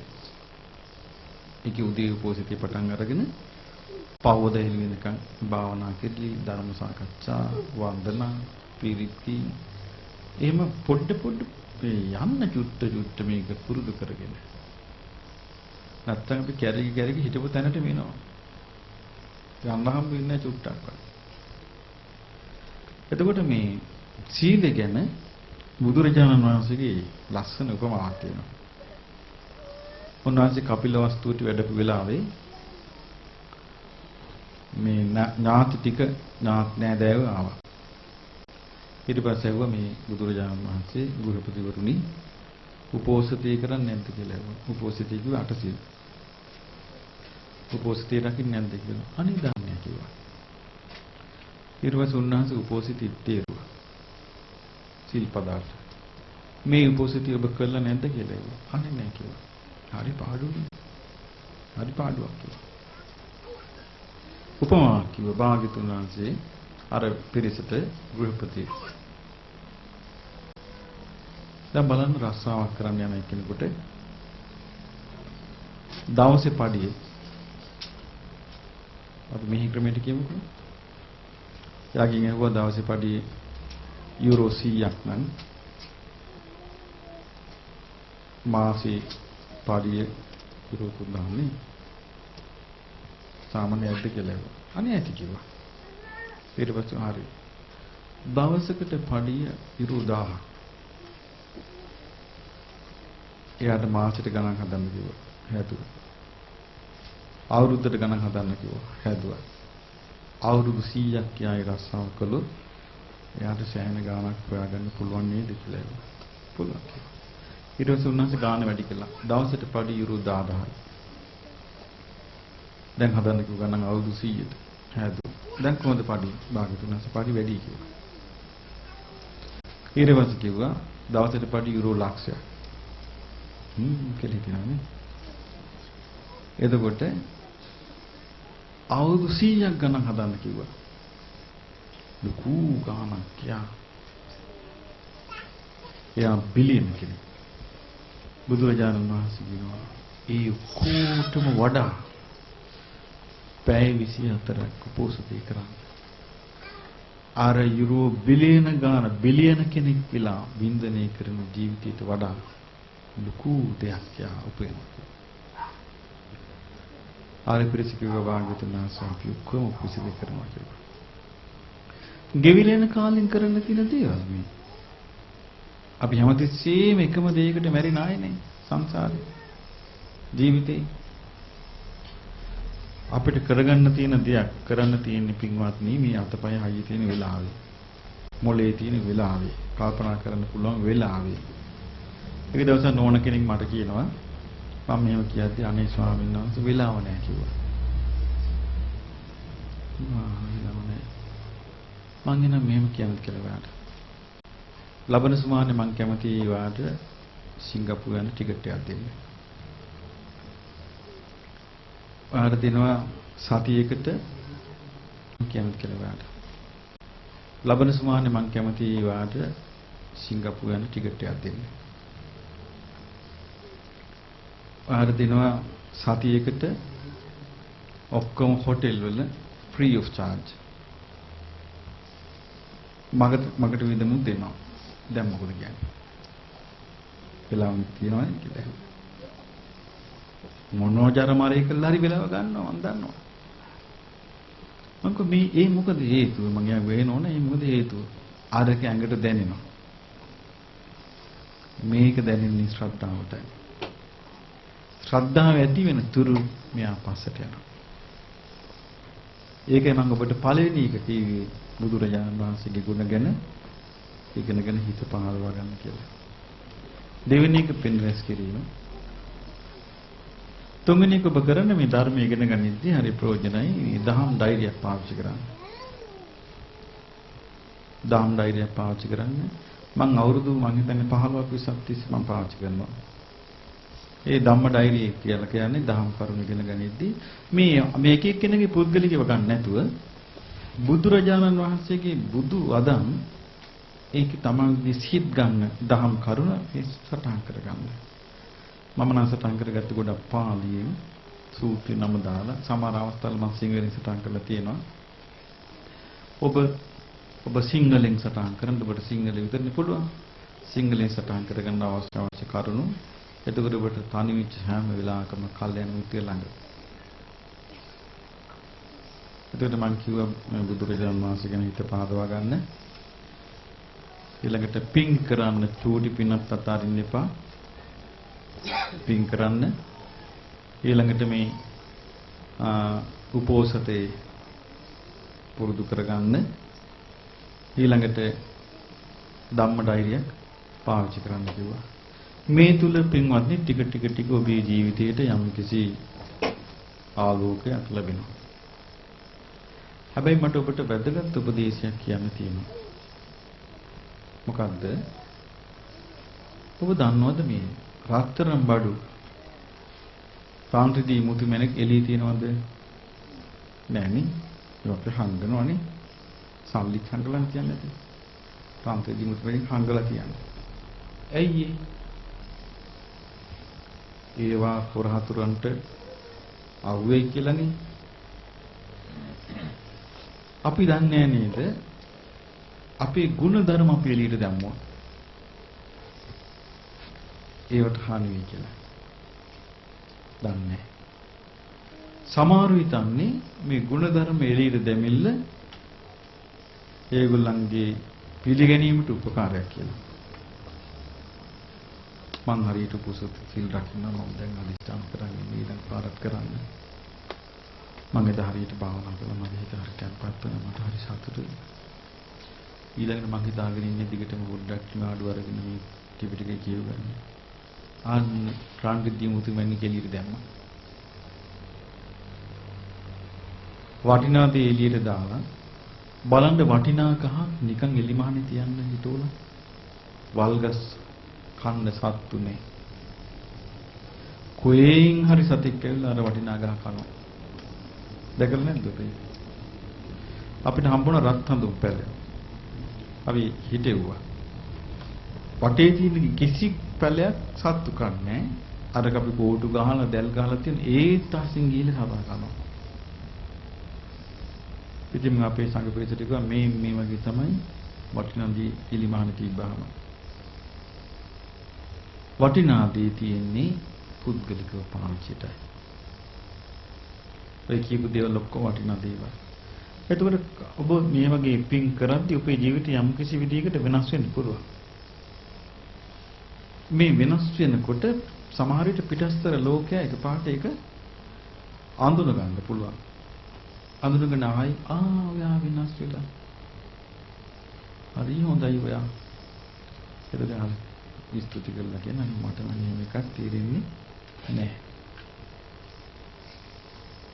නෑ ඔයා වෙනස් කියලා. කටින් අල්ලගන්නම් බලයි. ඊට පස්සේ ඔය ධර්මයේ ගොඩක් කියවනවා වගේ අනේ විශේෂ දෙයක් නෑ මම ඉතින් ආසයි මේකට. ඒකේ නෑ මාර්ගවල බලනවා හිතන්නේ නෑ නිකන් නෑ මම ආසයි මේකට. එහෙම කියන්නේ නැතුව නෑ මං අධිෂ්ඨාන කරගෙන ඉන්නේ කොහොම හරි මේ අවස්ථාව දුර්ලභ වූ අවස්ථාව මට දැන් ලැබිලා තියෙන්නේ. දැන් මම මේක කරගන්න ඕනේ. ඔන්න එළියට දානවා. ප්‍රාන්තිදී මුතු වෙන්නේ ටික කාලෙකින් ඒව නැතු වෙනවා. හොරු ගන්න. මම මේ ඔබට තියෙන කරුණාවටයි කිව්වේ. මොකද මේ ජීවිතේ අපිට පේන්නේ නැති දේවල් හරියට තියෙනවා. ඒ නිසා යහපත් අදහසෙන් එකතු වෙන වැඩි හරි අමාරුයි. යහපත් අදහසින් ලෝකයට සේවය කිරීම හරි අමාරුයි. ඒ ඔක්කොම කරන්න ඕනේ බැට කකා. බුදුරජාණන් වහන්සේ කොච්චර බැට කකාද මේක කළේ. කොයිතරම් අභියෝගද. ගෑන් මරලා මල්ලා සෙන්ගුවා. සමහර කාන්තාව බඩේ ධර්මිටි බෙදන් ඇවිල්ලා සෙනග මැද්දේ බැන්නා. කොච්චර දේවල්ද. ඒ නිසා මේ යහපත් දේ කරන්න ගියාම මේ ලෝකෙ නිකන් කිපෙනවා. ඒ කිපෙන්නේ වටිනා දේවල් එළියට යෑමෙන්. මේ යුගයේ ඔබ ගුණධර්ම පුරුදු කරද්දී ඔබ ඇතුලේ හිත ඇතුලේ තියාගන්න. සමහරට ඔබට හිතේ දැන් අපි ගත්තොත් නෝනයි මහත්තයයි පින්ලම් කරනවා කියනවා. ඒක නෑ අපි දෙන්න විතර නෙමෙයි. අපි දෙන්න කතා කරමු. ඔනේ දෙන්න කරපු පින් කියා ගන්නවා. අනුමෝදන් වෙනවා. ටික දවසකින් මොකක් හරි රණ්ඩුවක් පැටලෙනවා. ඊට පස්සේ දෙන්නට එකට කරන්න බෑ. මම මේ කියන්නේ ප්‍රායෝගික දැනුමක්. වටිනාදී හුදකලාව දියුණු කරගන්න. හුදකලා කියලා කියන්නේ කැලේ යන නෙමෙයි. කාටවත් නොදැනී කියන්නේ. ඉතින් මේව පින්වත්නි අපි මේ ලැබිච්ච මනුස්ස ජීවිතයේදී කරගත්තොත් අඩු ගණනේ මරණාසන්න වෙද්දී අපි දෙවියන් අතරට යයි. අන්න ඒක කියලා අත්‍යක් කරගන්න. දෙවිලෝ ඉපදීම. මනුස්ස ලෝකෙ ඉපදිලා දැන් මම අමුතුවෙන් කියන්න දෙයක් නැහැ නේ. ඔයගොල්ලෝ මේ රටවල ඉන්නේ නේ. ජීවිතේ පස්සගෙන මට අලුතෙන් කියන්න දෙයක් නැහැ. මං කෝ හැමෝගෙම ජීවිත ගත්තොත් තම තමන්ගේ ගෙවල් දොරටගෙන හිතාගත්තම ඇති ජීවිතය ගැන තේරුම් ගන්න. මේ නිසා මිනිස් ලෝකයේ ඇවිල්ලා ධර්මයේ හැසිරෙන කොච්චර අමාරුද කියලා ඔබට තේරෙනවා ඇති. මේකට උදව් කරන්න කවුරුත් නැහැ. මේකට බාධා කරන්න ඕන තරම් ඉන්නවා. දෙවියන් අතරට ගියොත් උදව් කරන්න ඕන තරම් ඉන්නවා. දිව්‍ය ලෝකේ කියන්නේ ධාතු මහරජික, තාවතිංස, යාම, තුසිත, නිර්මාණගති, පරිණිමිත වසවත්ති ආදී සියලු දිව්‍ය ලෝකවල තවම මාර්ගඵලලාභීන් ඉන්නවා. ඒ මාර්ගඵලලාභී ධර්මයේ කතා කරනවා. ඒ ධර්මයේ හරි පුදුම එකක්. බුදුරජාණන් වහන්සේ සමහර විට කරන විග්‍රහයන් හරි විස්මිතයි. උන්වහන්සේක දෙවි කෙනෙකුට කියනවා මම උගන්වන්නේ වතුර නැතු නාන ක්‍රමයක් කියලා. බලන්නේ වචනේ තේරුම. මම උගන්වන්නේ වතුර නැතු නාන ක්‍රම. තංසිනාන මනෝදක. වතුර නැතු නාන ක්‍රමයක්. දැන් අපි හිතාගෙන ඉන්නේ පිරිසිදු බව තියෙන වතුරින් කියලානේ. අපි වතුර නානවා. ඒකම තමයි සාමාන්‍ය හොලි වෝටර් කියලා යන්නේ. පිරිසිදු බව වතුරින් කියලා. බුදු දේශනා තියෙනවා පිරිසිදු බව තියෙන ධර්මයේ. ධර්මයේ හේතු කරගෙන කෙනෙක් සිත කය වචනය බාරදී මොදවයිද යා වතුර නැතුව නාන ක්‍රමයේ ඉගෙන ගන්න කෙනා. හරිම ලස්සනයි උනාසගේ දේශනා. අපට අර තේරෙන භාෂාවෙන් එන්නේ නැති නිසායි අපිට මේකට හිත ඇදිලා යන්නේ නැත්තේ. නැත්තම් ලෝකේ තියෙන රසවත්මදී මේ බුදුරජාණන්ගේ ධර්මයයි. ඒ කියන්නේ උන්වහන්සේගේ ධර්මය අපි නොදන්නා, අපි නොයසු, අපි නොසිතු අමුතුම දෙයක් අපිට තේරුම් කරලා දෙනවා. හැමෝම දන්න දෙයට වඩා වෙනස් එකක්. ඒ නිසා පින්වත්නි, ඒ බුදුරජාණන් වහන්සේගේ ධර්මයෙන් ඔන්නේ කරුණ කරා යන්න ඔබ මහන්සි ගන්න එක කියන මොනවද කියපු පළවෙනි එක? බුදුරජාණන් වහන්සේ කෙරෙහි ඔව්. සිත පහදවා ගැනීම. ඒක කිනාගේ ඥාන මට්ටමේ මේක කරගන්න පුළුවන් නේ. ඊළඟ එක පොඩි පිනක්වත් අතහැර ගන්න එපා. පින රැස් කරගන්න කොහොම Tamanට පින. ඊළඟට ඔව්. උපෝසත සීලය ආරක්ෂා කරගන්න පුරුදු වෙන්න කියන එක. ඊළඟට ධම්ම ධෛර්යයක් පාවිච්චි කරන්න කියපු එක. පස්වෙනි එක මරණින් මත්තේ දෙවියන් අතරට යනවා කියන අදහස. අර ධම්ම ධෛර්යය පාවිච්චි කරන එක බුද්ධ දේශනාව හම්බ වෙවි. ඔබට දෙවියන් අතරට යන්න උදව් කරන දේශනාවක් තියෙනවා. හරි පුදුමයි. උන්වහන්සේගේ උත්තර කියන හැටි එක දවසක් බුදුරජාණන් වහන්සේ ළඟට මිනිසෙක් ආවා. ඇවිල්ලා කිව්වා භාග්‍යතුන් වහන්සේ ඔබ වහන්සේ හරි ලස්සනයි. ඔබ වහන්සේ හරි සුකුමාරයි. බබලනවා. මට හිතෙන ඔබ වහන්සේට උද සුඛෝපභෝගී ආසන හම්බ වෙනවා කියලා පරිහරණයට. උන්වහන්සේ දේශනා කළා ඔබ හරි මට හොඳ සුඛෝපභෝගී ආසන 3 වර්ගයක් හම්බ වෙනවා කියලා. අනේ ස්වාමීනි මොනවද ඒ? පින්වත් මා වනාන්තරයට යනවා දානින් පස්සේ. ගිහිල්ලා ගහක් යටට ගිහින් කොළරොඩු ටික එකතු කරනවා. ඒ උඩ දෙපට සිවුර 4 නමල දානවා. දාලා මම මෙත්තා කරුණා මුදිතා උපේක්ෂා කියන 4 බ්‍රහ්ම වීරණේ මම වාසය කරනවා. ඒක තමයි මගේ බ්‍රහ්මාස්මී නම් වූ සුඛෝභෝගී ආසනය. බ්‍රාහ්මණේ ඇතැම් අවස්ථාවල මම වනාන්තරයේදී සමාධිය දියුණු කරලා පළවෙනි දෙවෙනි තුන්වෙනි හතරවෙනි ධ්‍යානෙට සමාදිනවා. ඒක තමයි මගේ දිව්‍ය ආසනය නම් වූ සුඛෝභෝගී ආසනය. ඇතැම් අවස්ථාවල මම වනාන්තරයට ගිහිල්ලා මම මෙනෙහි කරනවා රාග දේශ මොහ නැති විරාගී නිවන. ඒක තමයි මගේ ආර්ය ආසනය. කොච්චර පුදුම කෙනෙක් නේ. අපි මේ බුද්ධං සරණං ගච්ඡාම කියලා සරණ යන කෙනාගේ ওই විස්තර නොදන්න හිටියොත් අපේ හිත කොහොමද පහදින්නේ? ඉතින් මේ නිසා උන්වහන්සේගේ ජීවිතය ගැන හිත පහදවාගෙන ඒ බුදුරජාණන් වහන්සේ පෙන්වුවා හරියට පෙන්වා දුන්නා මේ දිවි ලෝකෙට යන්න කියලා හරියට උපදෙස් තියෙනවා ධර්මයේ. අපි ඉස්සරහට තිබුණේ දිවි ලෝකෙ යන්න එපා අවබෝධ කරගන්න නම් මානුෂ ලෝකෙම ඉන්නගෙන අමුපච්ච.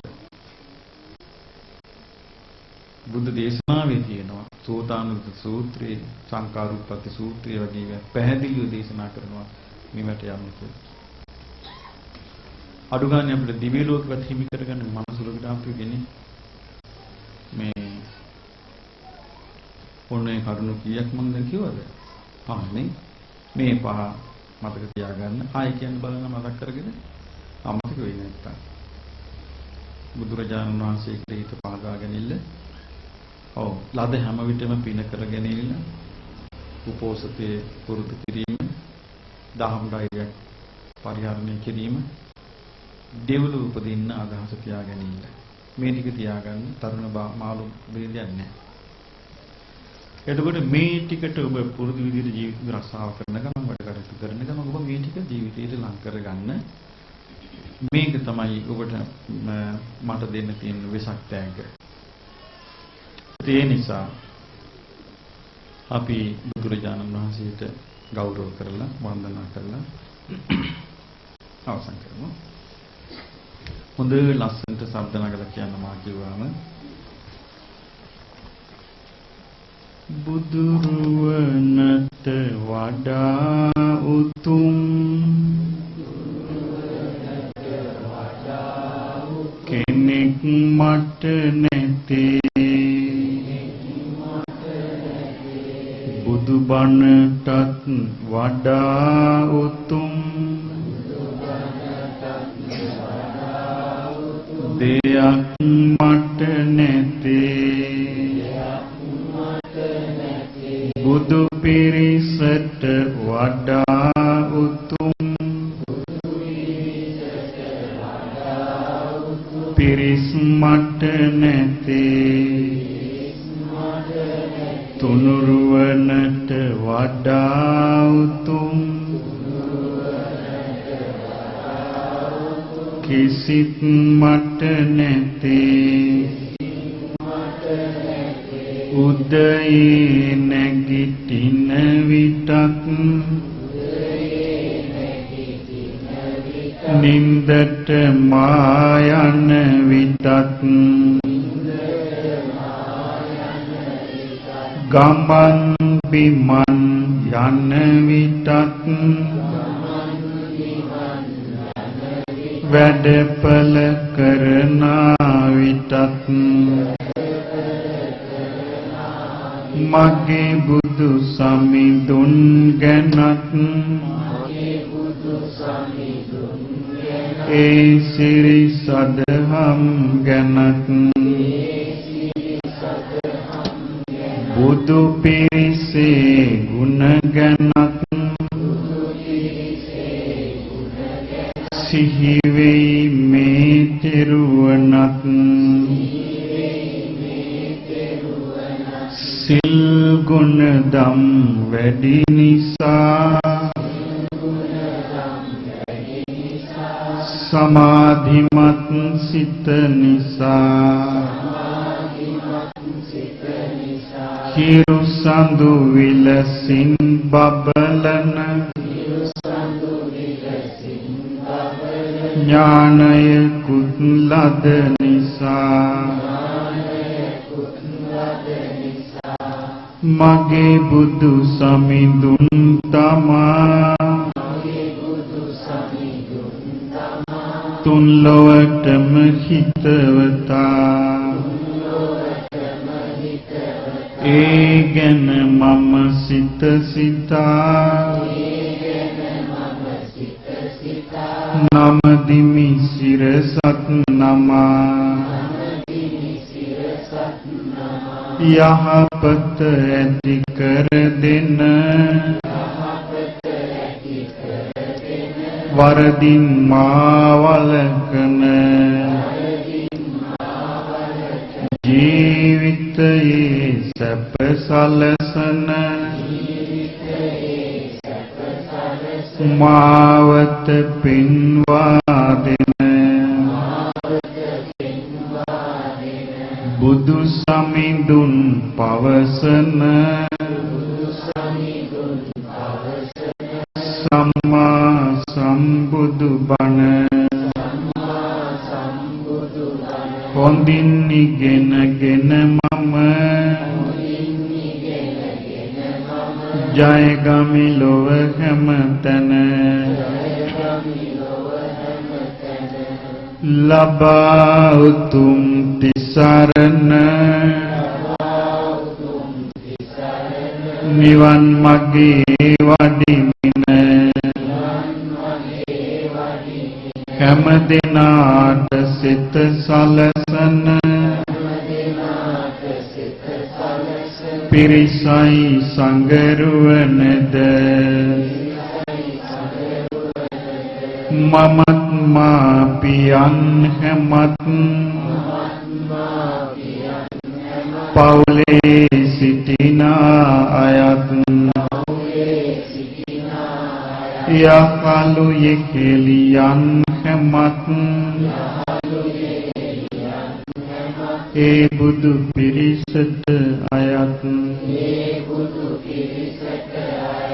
තෙරුවන් ආසිරි බලෙන්ද වීරියෙන්ද ඥානයෙන්ද මාපිය ගුරුවරුන් කෙරෙහි ඇති උන කීකරු කමින්ද ඉවසීමෙන් යුතුයමි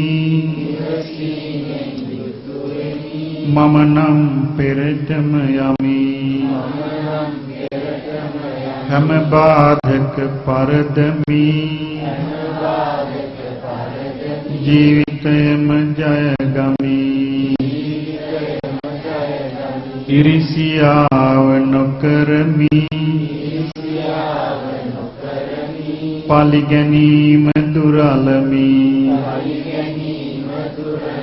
එකට එක කරමින් සිටිනා නපුරු ගතිය දුරලමි මා ගැන පමණක් නොවේ සියලු දෙනා ගැන ලොවේ පිහිට ලබා දීම මිසක් නපුරු සිතක් ඇති නොවේ සංගරුවනද සැරදේවා